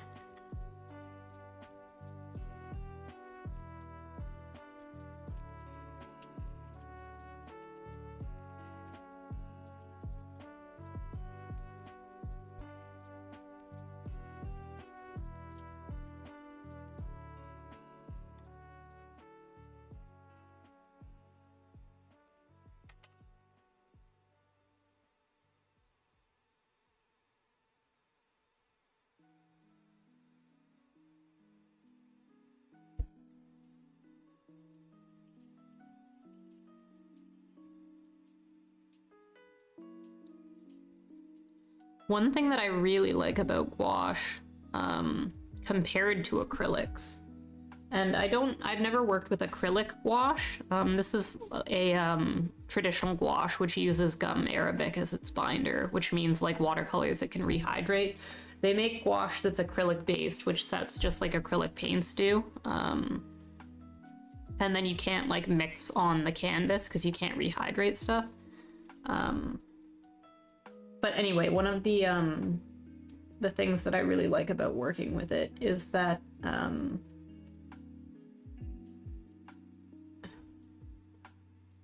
know what? I just completely forgot what I was gonna say. It's gone. It's completely gone from my mind. What was I about to say? Got that stream brain going on today. Everybody's always talking about.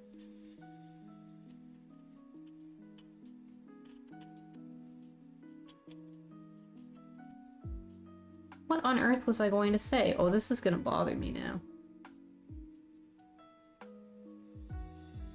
Oh, that's it. That's what I was gonna say. That compared to acrylic paint, gouache's colors dry very close to what they look like wet. Acrylic paint dries so much darker than you think it is going to. I don't know how that just like ejected itself from my brain. I'm glad I got it back because I would have been just like thinking about that all night. Like, what the hell was I talking about? It's been too many days of streaming and painting in a row for me, I think. maybe I should be taking a break day. I don't know what's going on in there. I've also spent like all morning watching people stream and stuff. I've just been on my computer for hours, so this is probably my own fault that my brain is now malfunctioning. But yeah, the gouache colors, they what you see is kind of what you get. They do change slightly when they dry, but nowhere near as much as acrylics do. And I would like to get a pack of acrylic gouache to see if they also have that feature, because oh boy, would I be tempted to switch over to acrylic gouache over acrylics if that were the case. Because it can be frustrating as all hell when you're painting in acrylics and you're trying to color match, but the match on your palette needs to be like 4 shades lighter than the thing you're trying to match that's dried on the page.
They also, in school, they tell you that working wet on wet with gouache is basically a cardinal sin. And again, I kind of throw that mentality out the window when I'm working.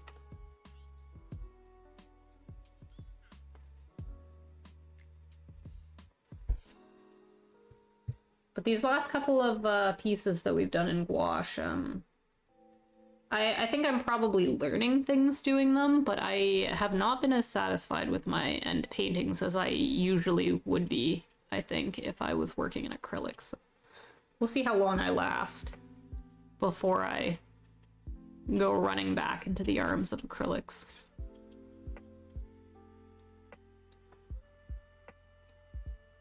I would gladly be doing oils, but I've got a very tiny apartment, and every oil painting I paint needs a home while it dries. And I don't have a lot of available home space here for oils right now.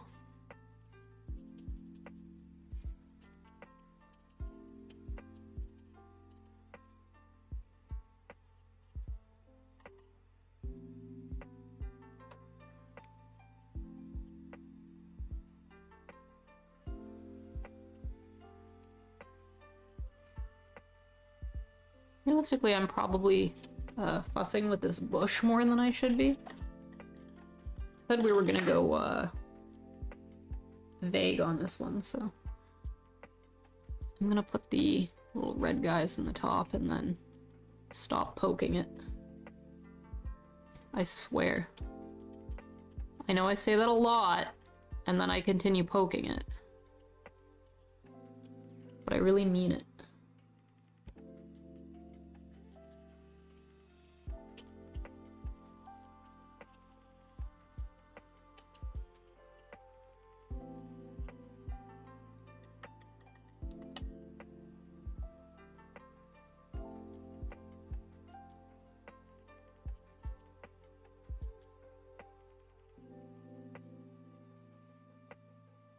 Hey, there's like a weird little fence post, piece of wood. I don't know what it is, but we're gonna paint it in anyway.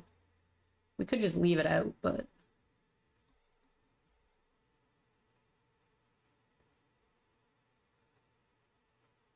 But he is kind of a nice little, like, thing to break up this foliage, so...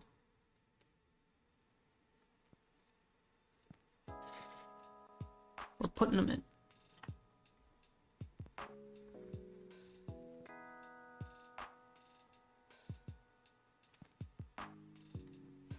You have a chest of drawers where the drawers are only about 3 inches deep, which you always thought was useless until you started painting in oil. Honestly, yeah, that is very lucky.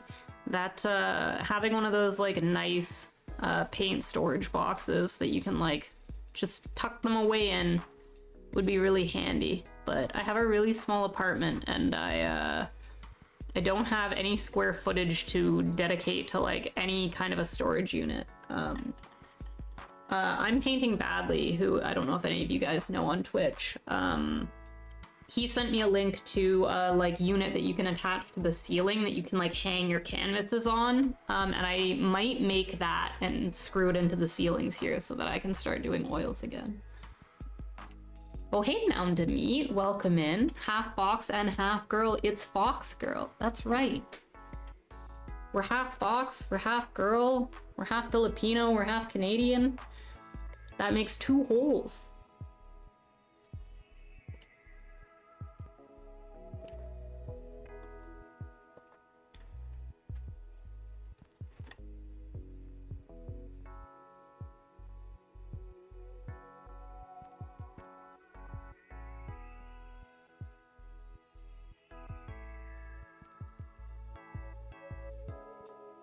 Have a bad tendency to undersaturate my foliage and oversaturate everything else when I'm painting landscapes. I don't know why. I feel like when I'm painting like still lives, I don't have an issue with like color matching at all. But when I'm painting landscapes, for some reason, it's like everything I'm capable of just goes out the window.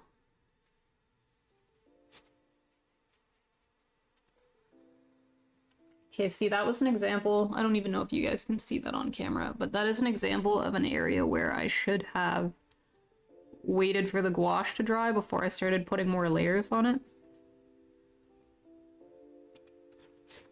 Yeah, I gotta let that dry.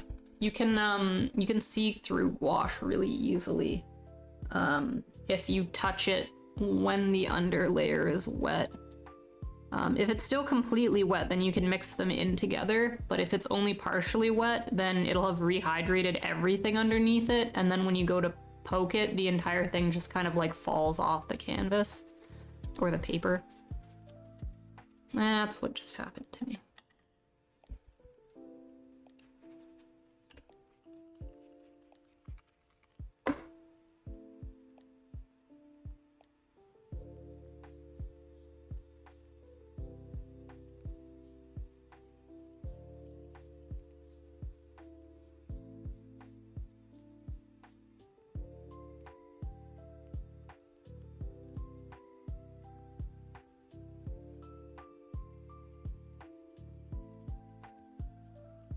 I know I just said I was gonna stop poking this bush.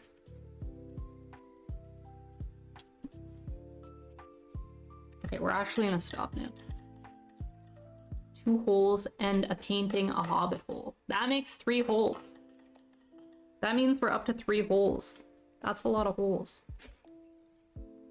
Think of all the things you could do with so many holes.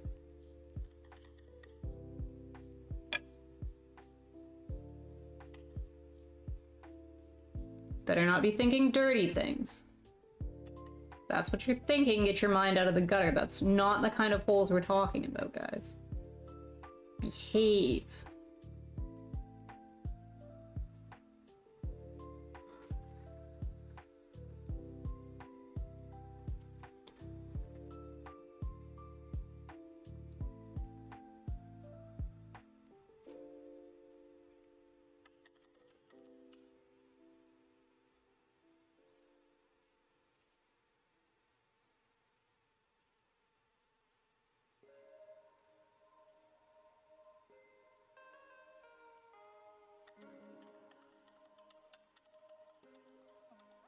You dry now? Okay, now that he's actually dry, let's try that layer again.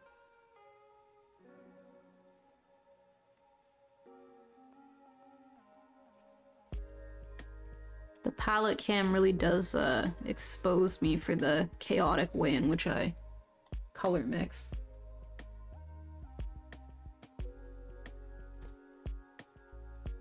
I'm always impressed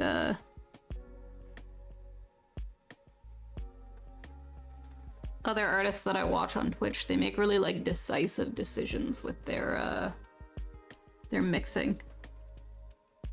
Some of them even like they get all their colors like pre-mixed. It's easier when you're using oil paint to do that beforehand. But mine just becomes a like mess where I'm picking up like muddy colors and mixing them with other muddy colors and just praying.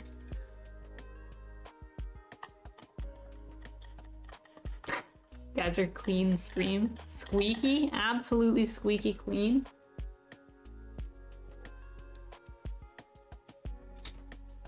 Good. Everybody keep it above board. Don't want any nonsense around here.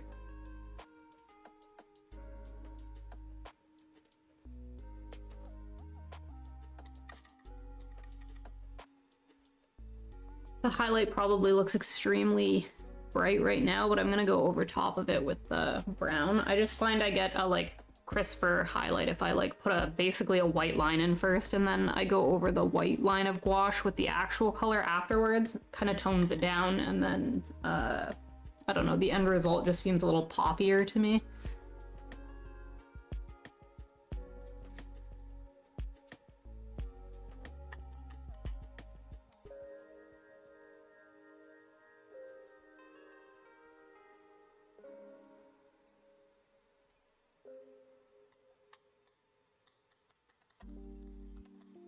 Good thing part of my painting is actually mud.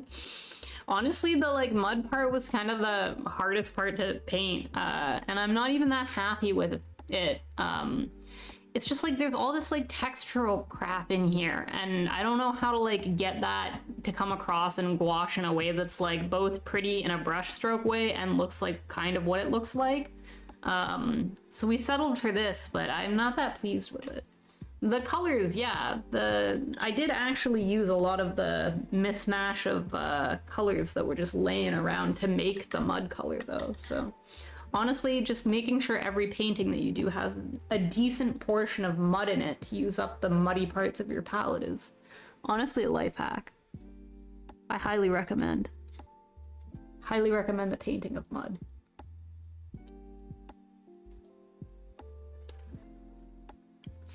It's Jake from State Farm. Wait, just watching Jake, you're State Farm, Jake? No, we had a celebrity in the chat.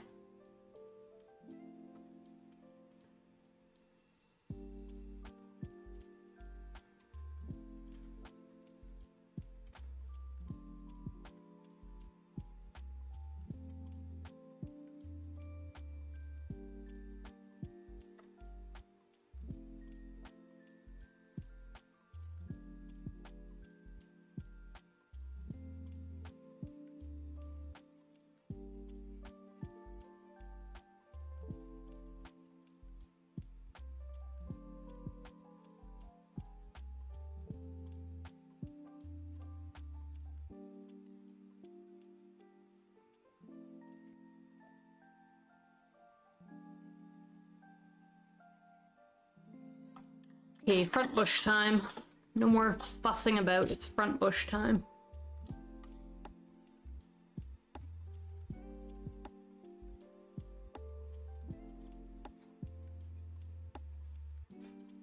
Let's get some of these blacks put in.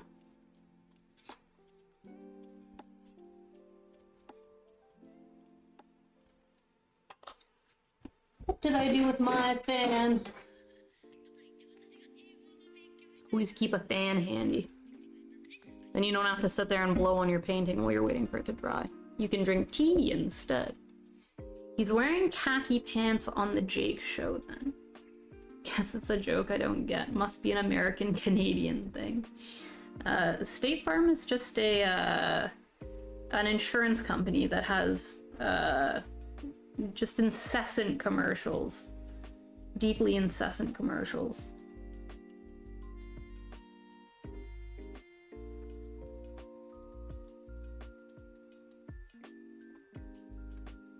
They wear little uniforms that involve khaki pants, and the employees at State Farm always introduce themselves. We take care of the front bush. It's very important for aesthetic. Now, you wouldn't be saying things with your mind in the gutter, would you, Moundo Meat? You solely mean in terms of like the bush at the front of your property, like a real, like a shrub. We're talking a plant shrub, right? You wouldn't mean anything else by that, would you?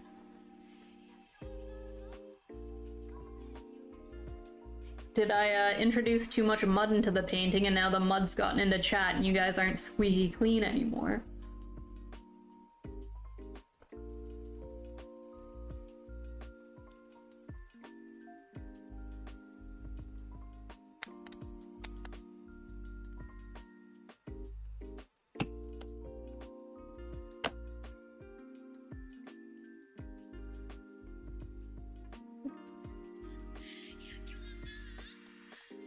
Okie dokie.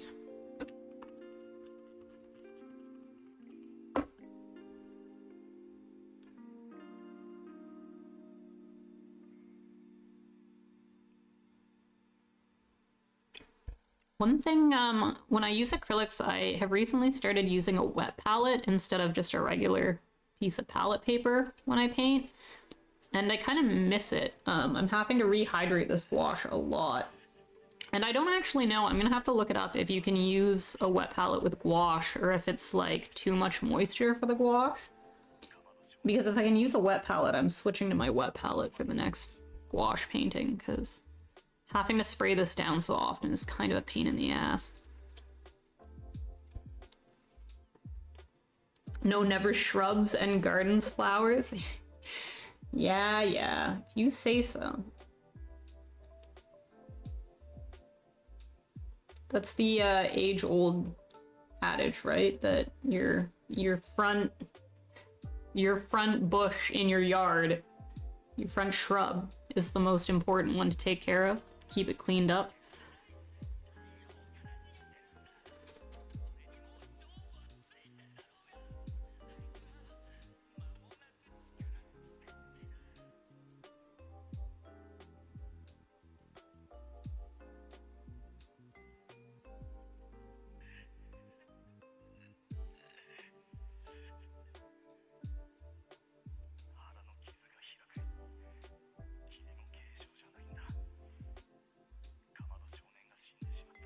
Like a grassy area down here, but in the picture it doesn't look that different from the bush.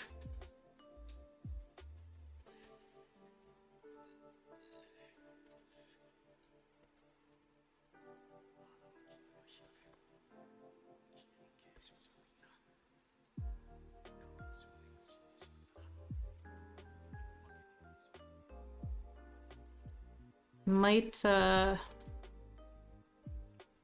leave a little bit more of a defined dark area in here than it shows in the actual picture, just so that the ground feels a little bit separated from this upper bush.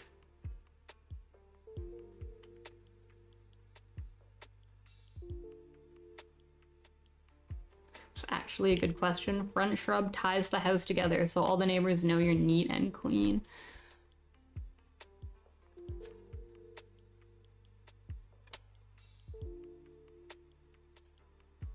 It's all about the curb appeal.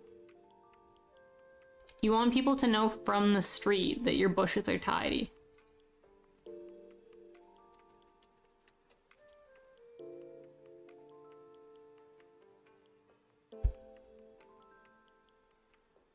It's just basic house hygiene, okay?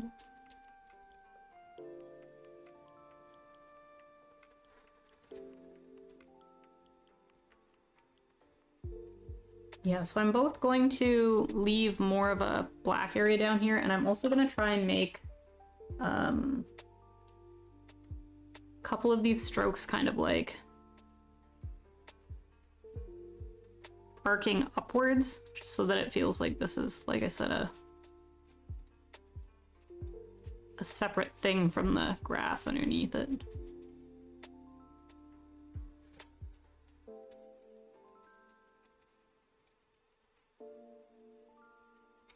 I'm doing bushes like this, I just slowly start adding more white and yellow to the mix as I'm going, and just going back in over and over again over everything I've already put in.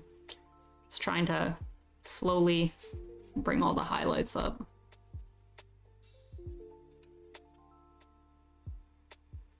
Problem is that I've run out of my pile of yellow on my palette.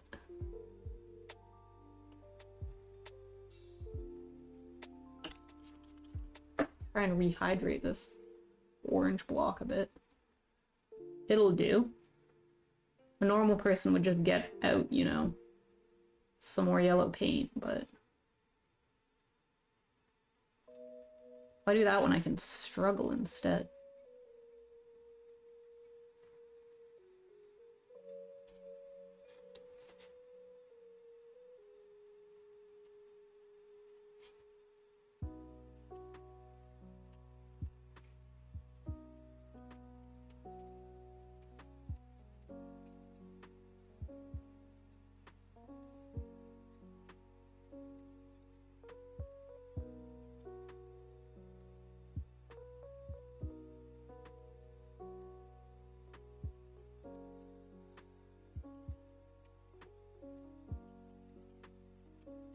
Okay, I think that's a bushy enough bush.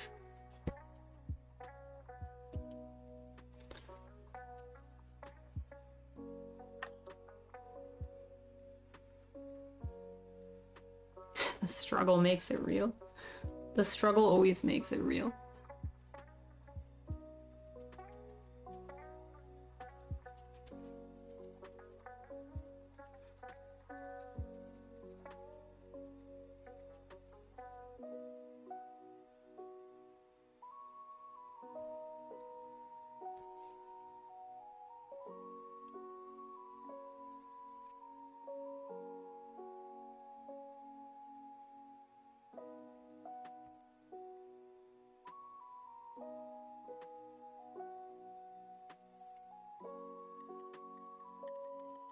Okay, this left side is done. It's fine.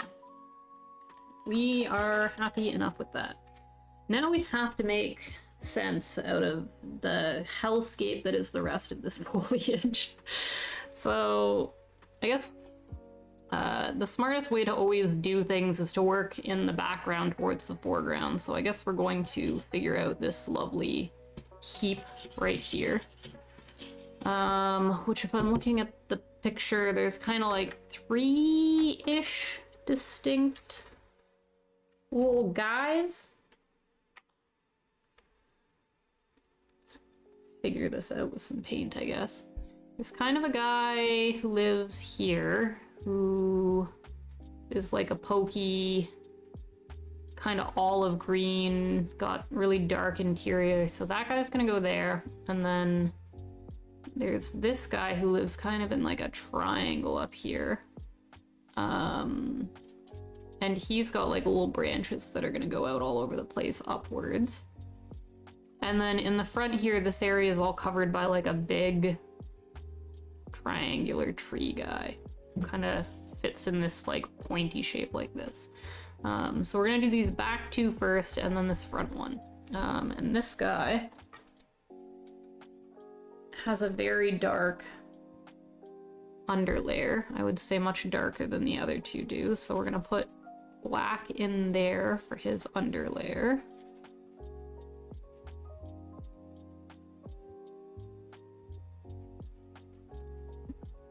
And then the guy above him is pretty close to black too, but it's a little bit greener, so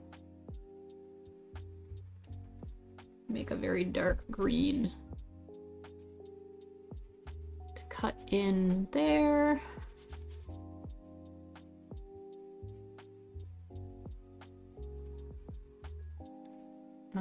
Just trying to bring a couple dark areas up a little bit to work on top of.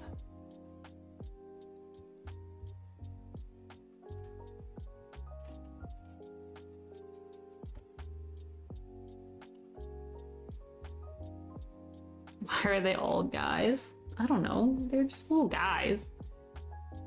That one's a girl. He's just a little guy.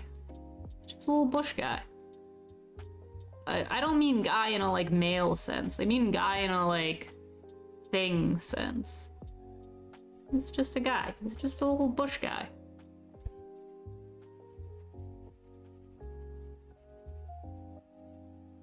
What, you've never seen a little bush guy before? Don't you recognize a little bush guy when you see him?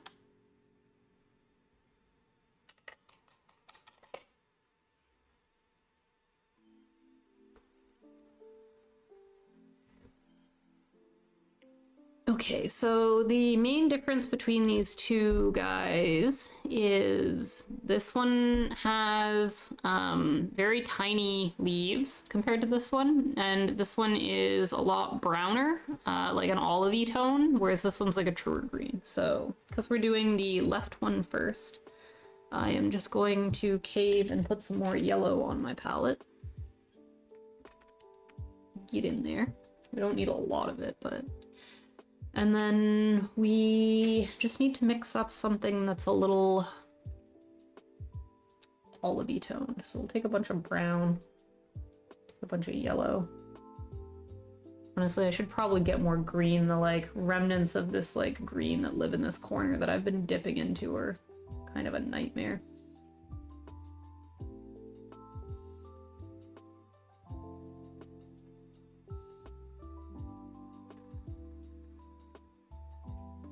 Yeah, let's get the green out.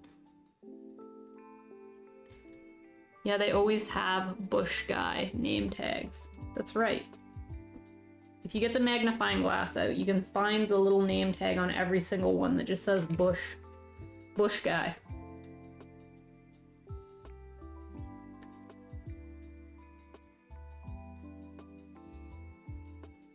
That's about right. It's about the tone we're looking for.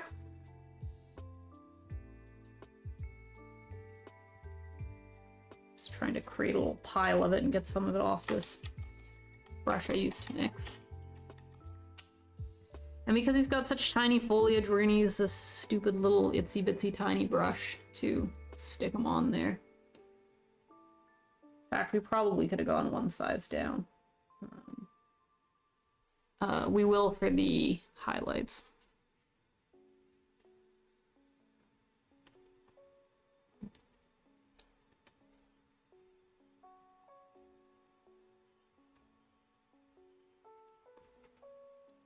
Texture, I'm just going to literally draw a bunch of lines.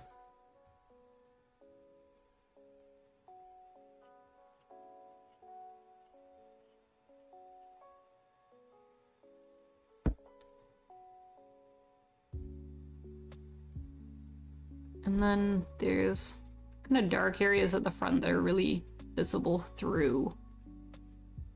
So we're just gonna dab the color in, but leave little dark spaces. In fact, I might make some of those spaces even darker.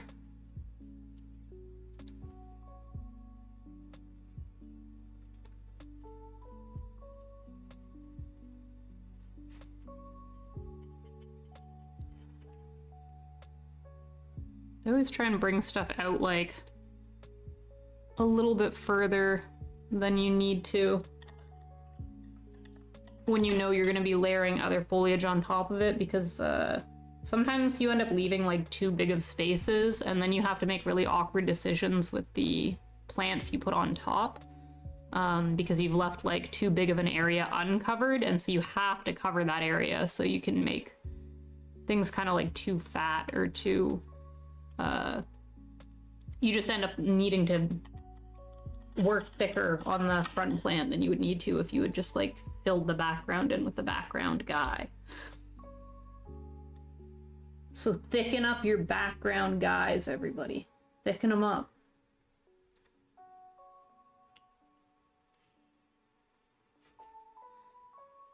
Some black on the brush. I'm just gonna like get some of it in there.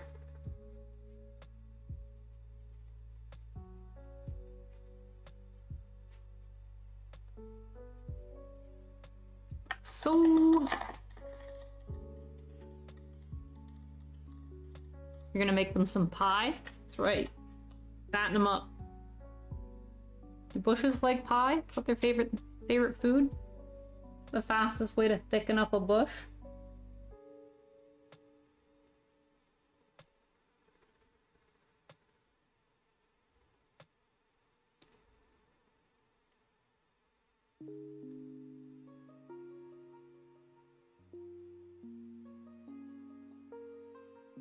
Second breakfast would help. That's right. You gotta make them pie, but you also have to make them breakfast, second breakfast, lunch, dinner, brunch, supper, afternoon tea. Make sure you get them all in there. Don't want a skinny bush. So now I have switched down to my fine liner. He's not gonna focus, but he's just tiny. He's a little one.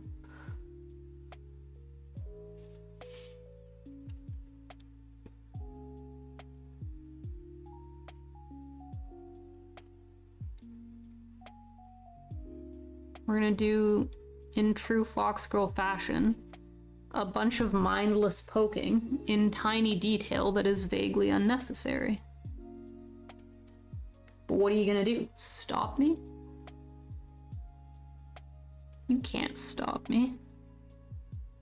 This is just how I am. I have always been a more is more person. It's funny that this level of detail in a painting is honestly like breaking the mold for me. This is lower effort than I want to be doing.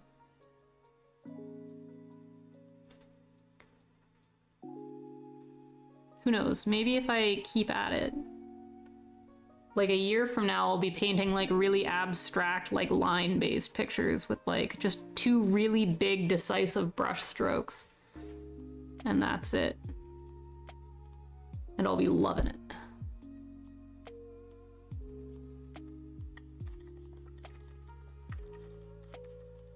Potatoes?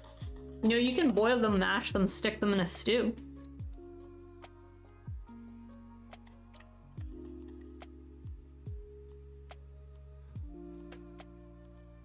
It's everybody's favorite potato type. What is the most ideal way to prepare a potato in all of your opinions?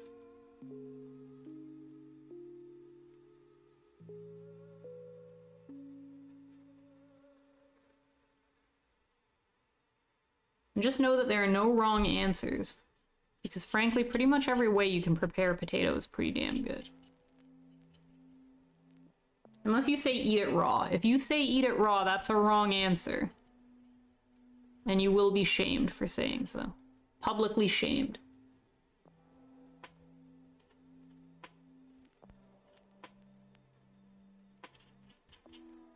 You know what, I'm just gonna fill this. In the vein of making your bushes fat, I'm just gonna fill this area in so that I don't have to re-block it in afterwards.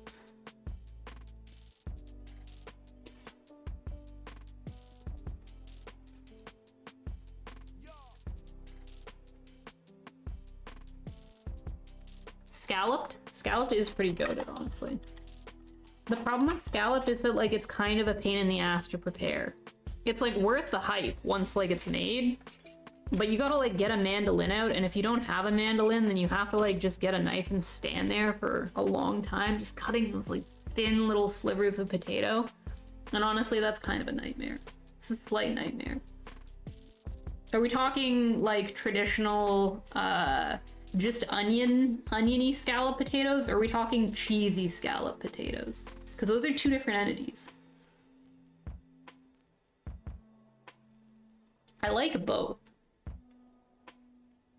But I think I prefer the cheesy scallop potatoes.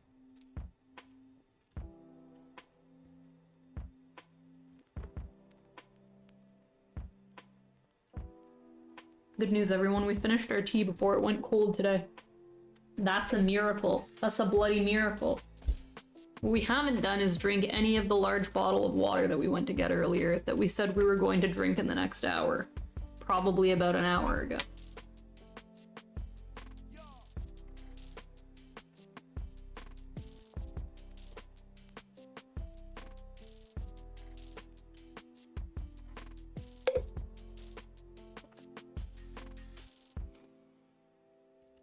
You dry enough to paint on yet? Nope. That's a nope.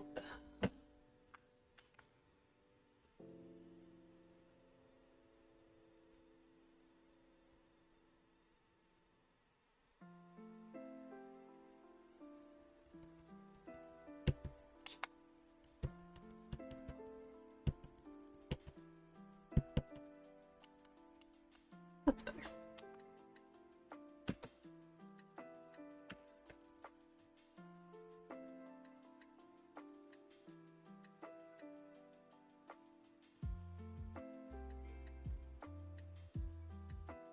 Okay, we have mixed this way too olivey for this back tree, so we already gave ourselves new green. I forgot all about it. Cool. So I'm just gonna go, this is like a little too straight green, so we'll get some yellow involved, but not too much. Not too much this time.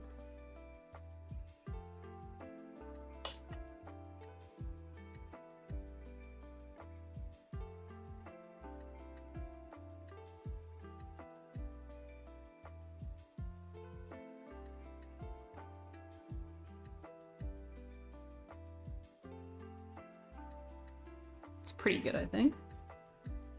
He is a little more yellowy up at the tips, but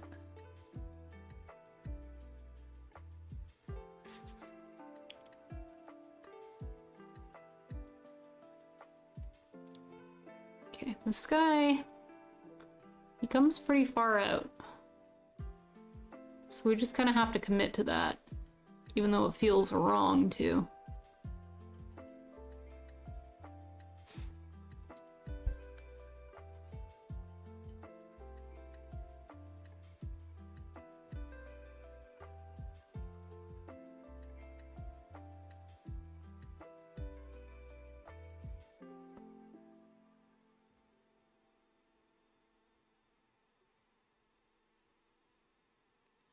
When I'm doing foliage like this, one thing that I need to get better at doing is not, I'm lazy, so I don't like to keep picking paint up, and I should keep re-dipping into the paint so that each little poke gets a nice, thick, opaque glob.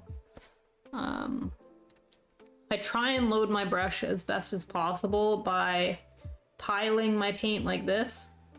Do a little pile and then taking my brush and rolling it into it as I pull out, and that gives it like as good of a coating as you can get, and then you can get a number of pretty decent pokes out of it, but still after like 4 or 5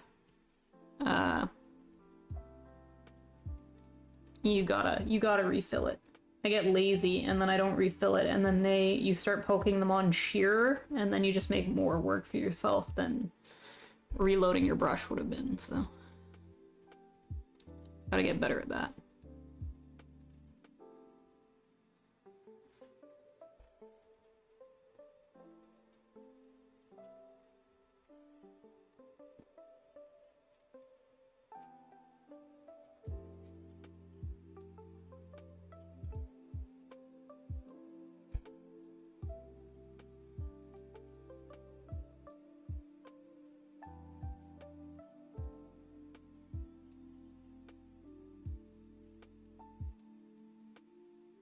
The hardest parts of foliage is putting things in a random nature-like way. And not in a random unnature-like way. What is the difference? I don't know. But one looks right and one doesn't.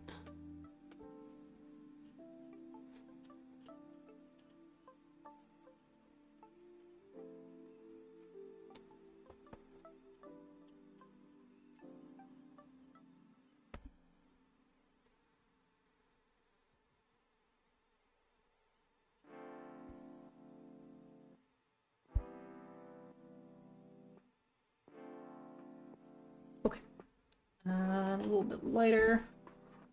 Take some of that, put them over here. Get a little bit of white in there.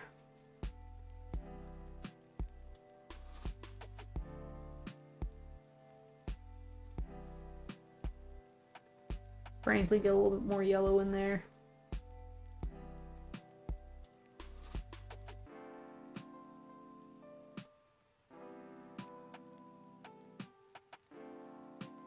It's even lighter than what we were working with.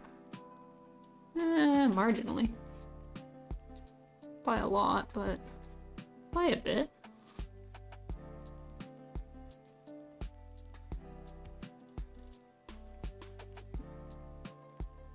A bit is enough, right? In acrylic, it would not be enough. Gouache is kind of enough. Still gonna go in with a bit more white.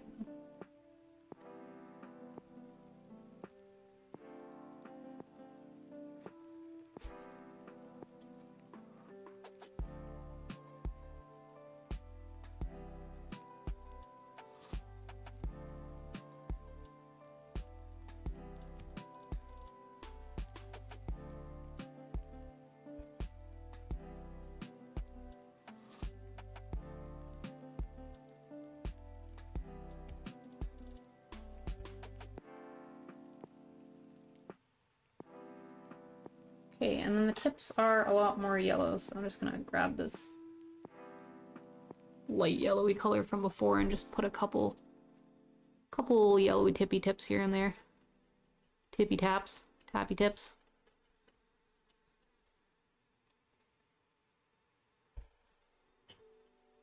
Because congruency of color is deeply unnatural. We need the variation for that chaotic realism. Okay. 2 bushies done. 70 bushies more to go. Taps, that's what the fox says? I don't know, is that what the fox says? I think actual foxes make like horrible, like screaming noises that I will not demonstrate. Okay, 3rd bush, let's see. Blocking a dark area for him. Oh, see, this is interesting now because we've reached the point where the foliage from this 3rd guy kind of runs, he runs over top of the fence. So realistically, we should probably put the fence in first, or at least part of the fence.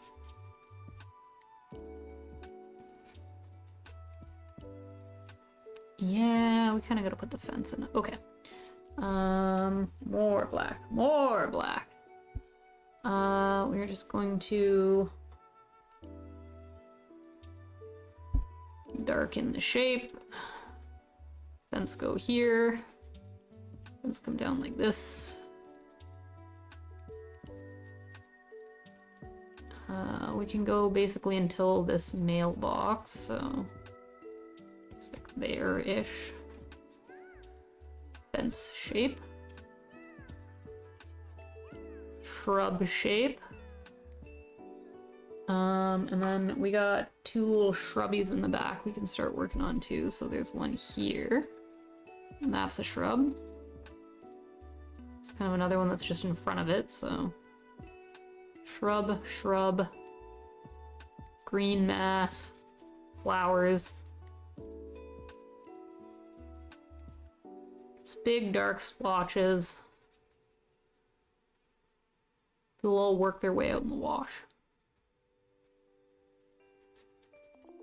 Okay. It is so much fence. One thing that I've done. I don't know why my fence is leaning inwards and theirs is kind of leaning outwards, so just change that shape just slightly so that it feels... Yeah, that feels a bit better. Okay. I have to let this dry before I touch anything else.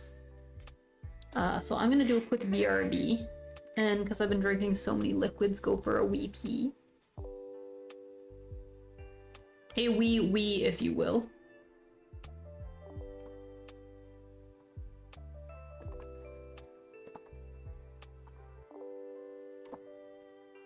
I only have about probably another half an hour to stream before Goldie gets home, at which point I will probably not continue to stream. So I have half an hour to finish the rest of this. So if anybody needs to take a wee or drink a water, now's a good time. Community wee time. Be right back.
Okay, I am back with the Tootsie Roll.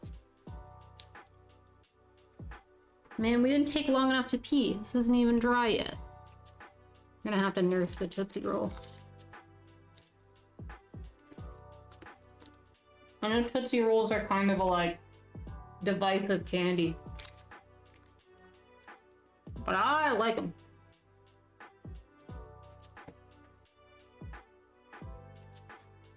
To be fair, the list of candies that I don't like is pretty non-existent, so.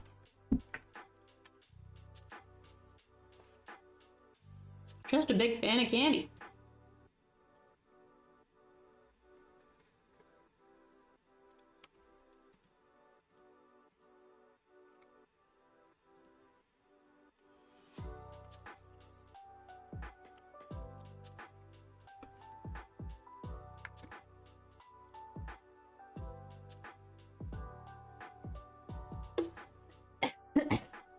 Excuse me. Still not quite free of the, like, throat tickle from the sickness I'm recovering from. All my other symptoms have been gone for days, but I just keep getting this, like, tickle throat sensation.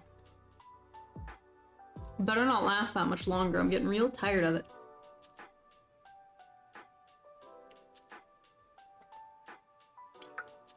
Okay, we're close. We're close, guys.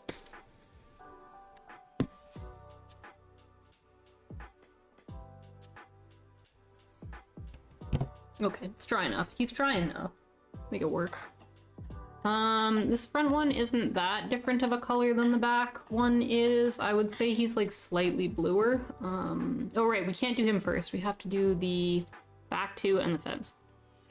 This back two are kind of similar to this guy we did here, but they're kind of like a purpley flower on top, so.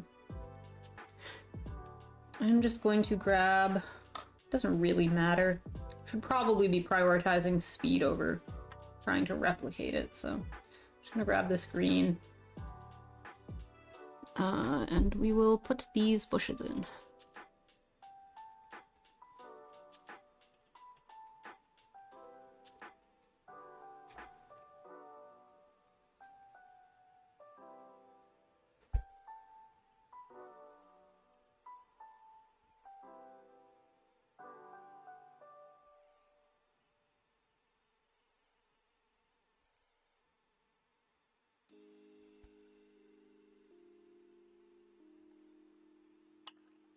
Yeah. I was saying this yesterday. I'm trying to train myself to stop leaving my paintbrushes sitting in my water. Because it's terrible for the paintbrushes. I'm getting slightly better at it, but I still look over at some point and there's just one sitting in there that I did not intend to leave in there.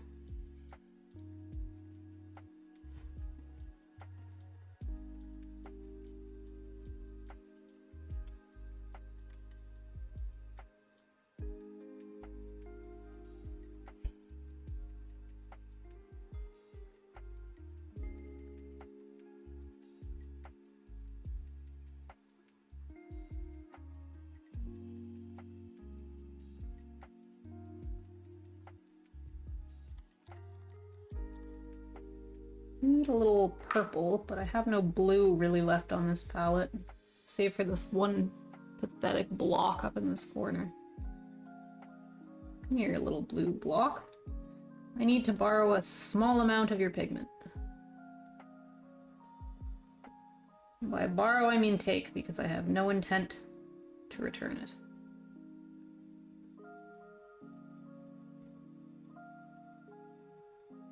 That'll do.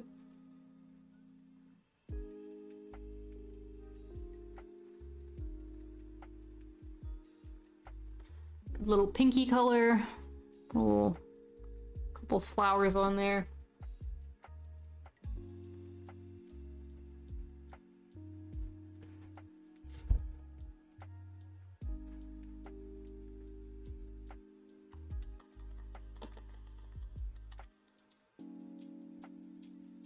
I think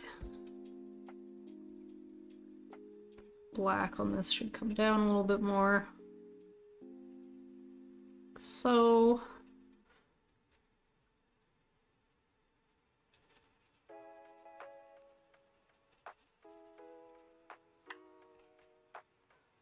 do the same thing again.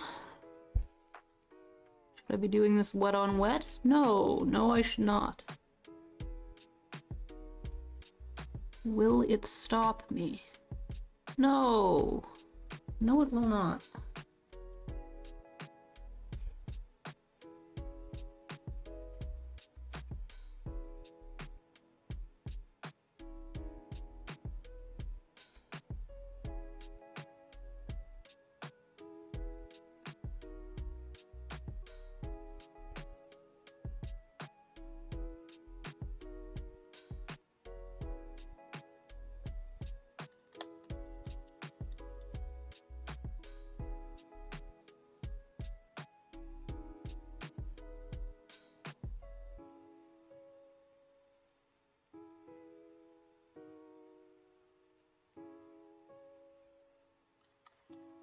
Good enough. So give him some pink flowers. You go, mister. Heard you liked pink flowers.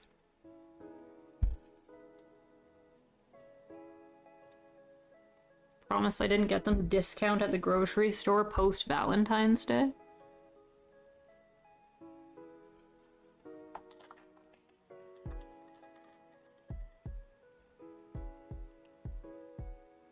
Okay, let's see. We're gonna use the long skinny liner boy, who's got long skinny hairs.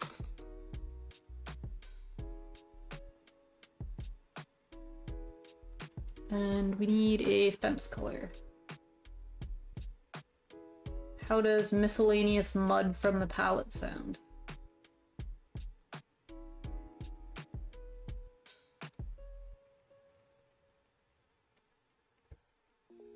Like hair lost in the palette. Let's see if we can pull that out. Oh, come here, mister. It's my hair. And it's now covered in paint. That lives on the floor now.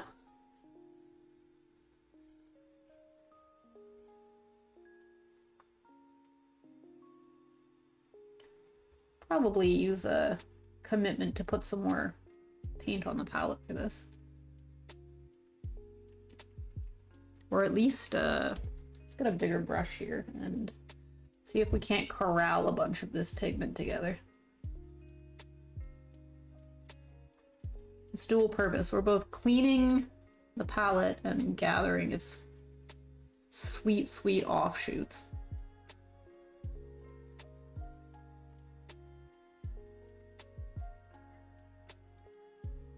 Come here, mud.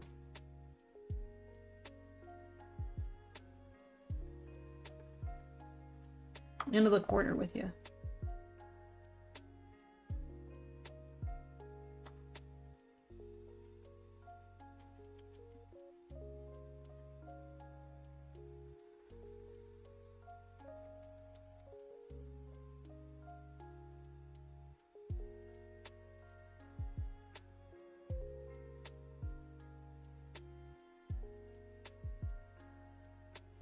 Kind of need like a gray, very slightly brown gray color for this fence.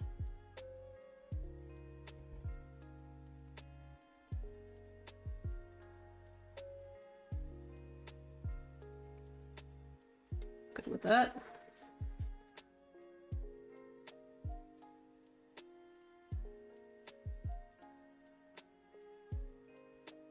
Is that too dark? A little too dark.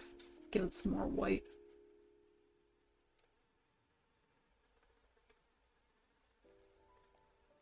The white adds a lot of opacity as well. Sometimes it's better to go too light and then put a layer of slightly darker over top of it, because it'll just pop better that way.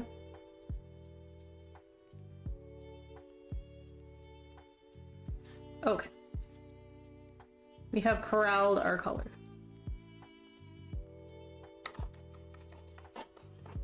While I'm at it, I am going to grab a tissue and free this palette space. Freedom!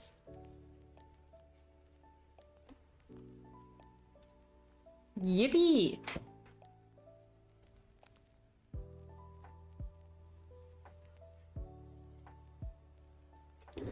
Uh-oh, it's almost 7 o'clock. Times are running out.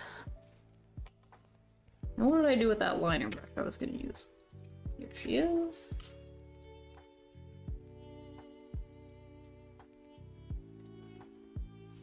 Okay, we need fence stick. Fence stick. This specific fence stick needs to be square.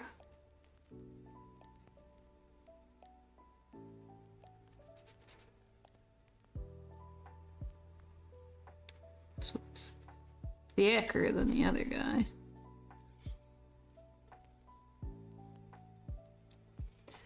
And then we are not counting, we're just putting other fence sticks in there willy-nilly. Nobody got time for counting.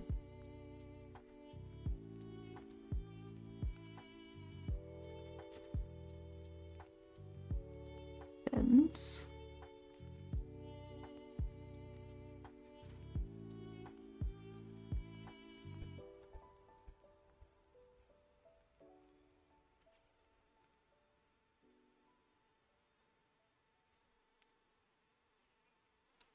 They are like kind of pointy at the top and thicker at the bottom.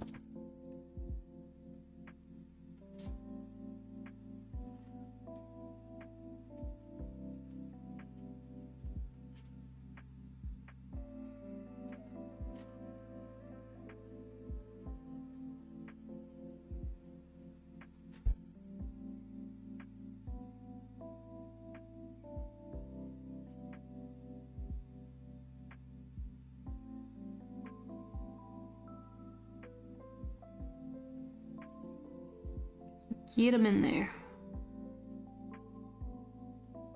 Can fuss about afterwards.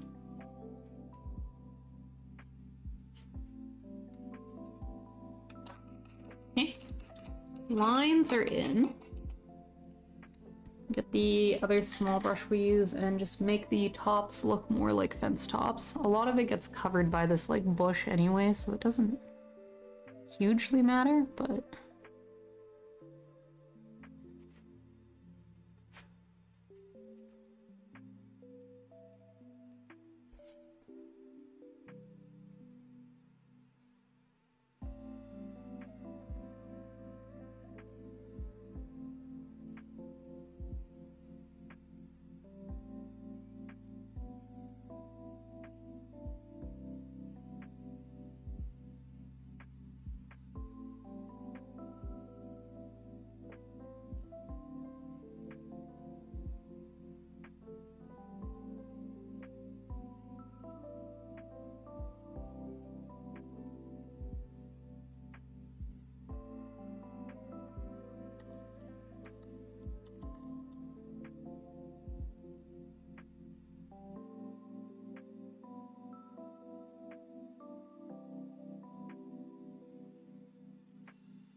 Amy thinks that's probably good enough considering every which way is going to get covered up.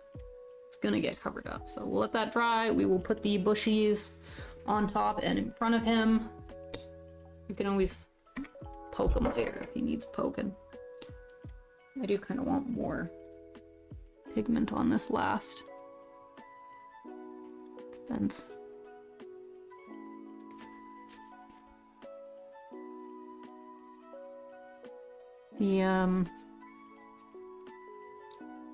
There's a lot of definition in the very last fence post in the picture. I'm just gonna add a bunch of black to it after this is dry to darken it down a bit.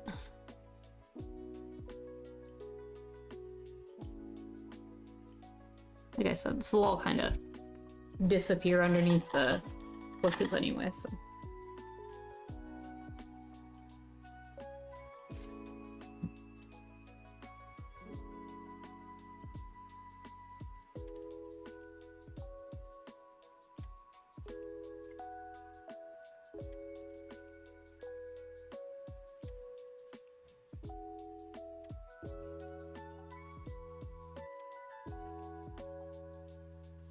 I'm glad we're a couple streams deep now, where it looks like my stream health is functioning okay, and we're not having any more issues with the... what's it called? The stream crashing on us, so...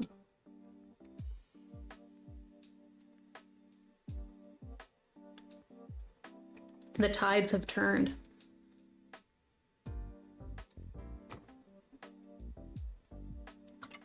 Okay, it's 7 o'clock. I gotta finish this water. We're gonna do, let's see. We're gonna do this guy and these two guys, and then we're calling it. That's all we got time for today.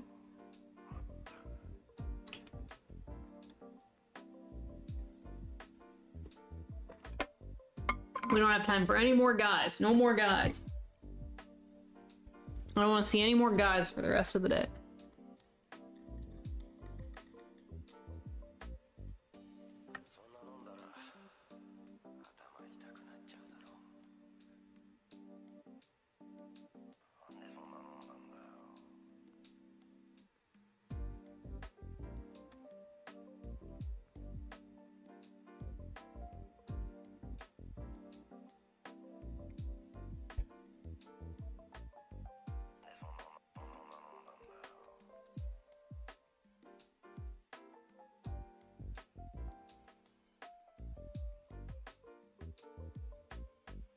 And this one is just like a...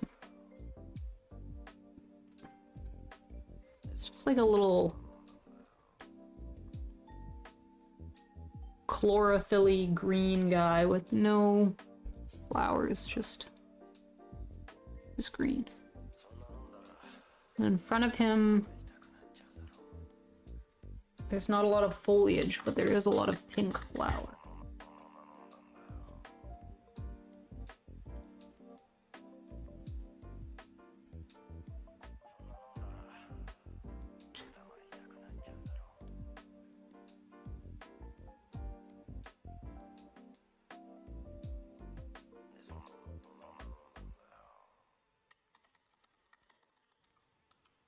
Is it recording? Yes.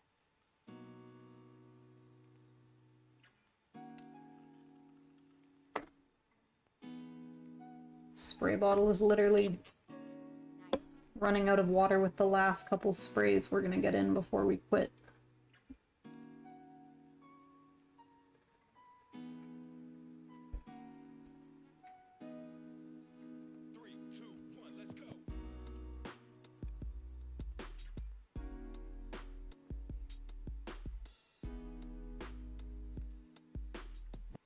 Probably should have painted the rocks in as well already. We're gonna have to squidge them in afterwards by the looks of it now.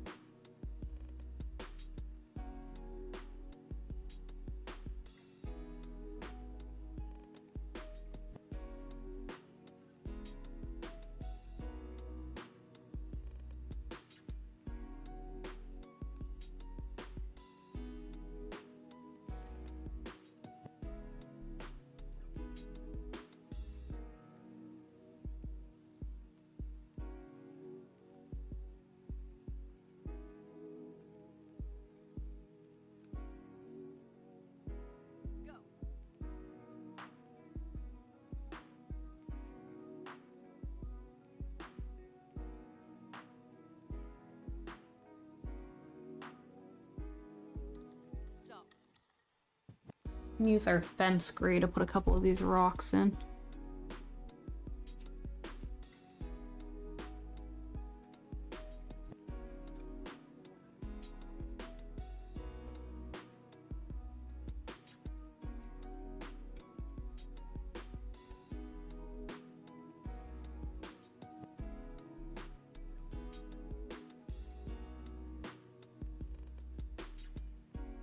Wait for that to dry to cut them out a bit better.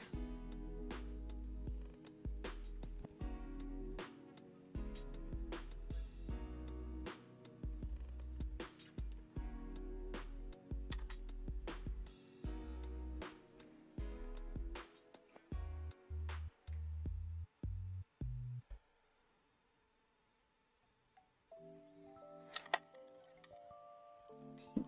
We kind of have pink on the go.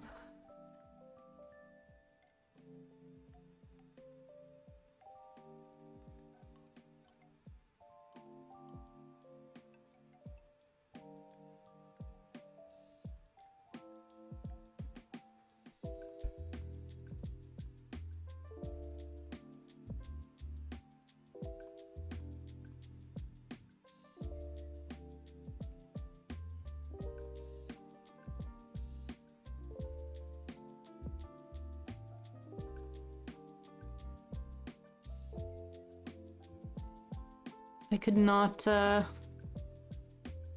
stand another stream with that Lord of the Rings lo-fi playlist I had on yesterday. It's become a very high priority for me to look up how to split my stream audio so that I can just listen to normal music, because my patience is wearing thin for the miscellaneous copyright-free options available to me.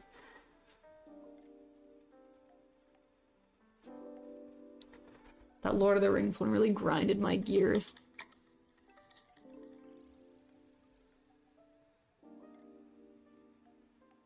It's like trying to fall asleep at night and just hearing like sound bites of Frodo screaming in my head.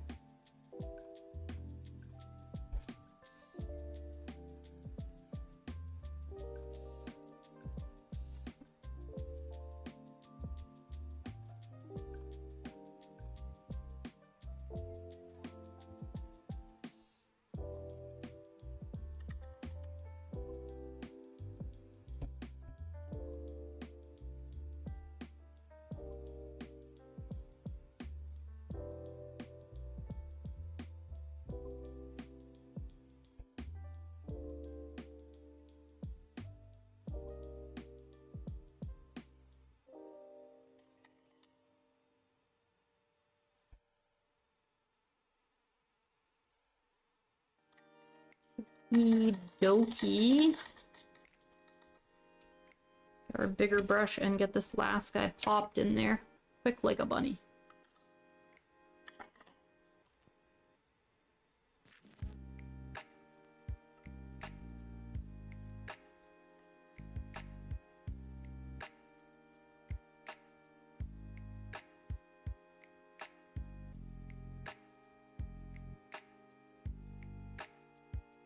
Color are we dealing with here?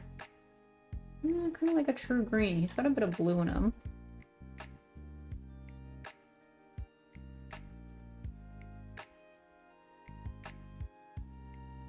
Oh, we'll just bring this little chunk of blue over here to contaminate the pile. Get in there. Contaminate everything. Get out of the way. We're done with you. Thank you for your contamination contribution.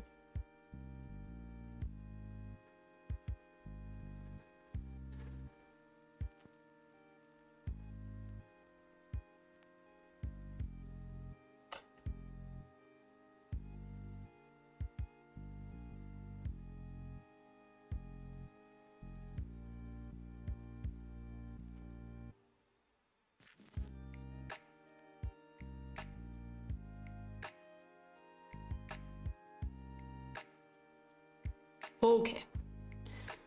In you get.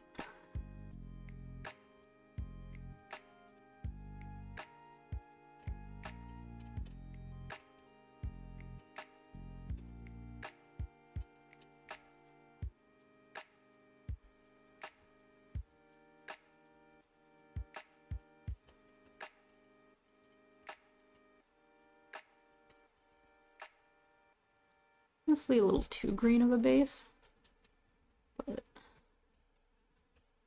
the highlights will get pulled yellower when we come back around.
Probably should have figured out this area. I'm gonna have to make some stuff up in here because I didn't leave a wide enough area to fit what the picture actually shows in. It's gonna have to be a little bit condensed. Might just omit it all altogether and paint this little windowy area in. I should have done that before I started doing this shrub, but kind of forgot. Not gonna lie, I kind of forgot.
Okay. I can feel myself getting lazy. And it is time anyway. We finished the guys we set out to finish. Did we make the progress we wanted to make today? No, we did not. Did we want to do a third stream of this painting? No, we did not. But alas, it's just gonna have to be that way. We're just gonna have to leave it there for now.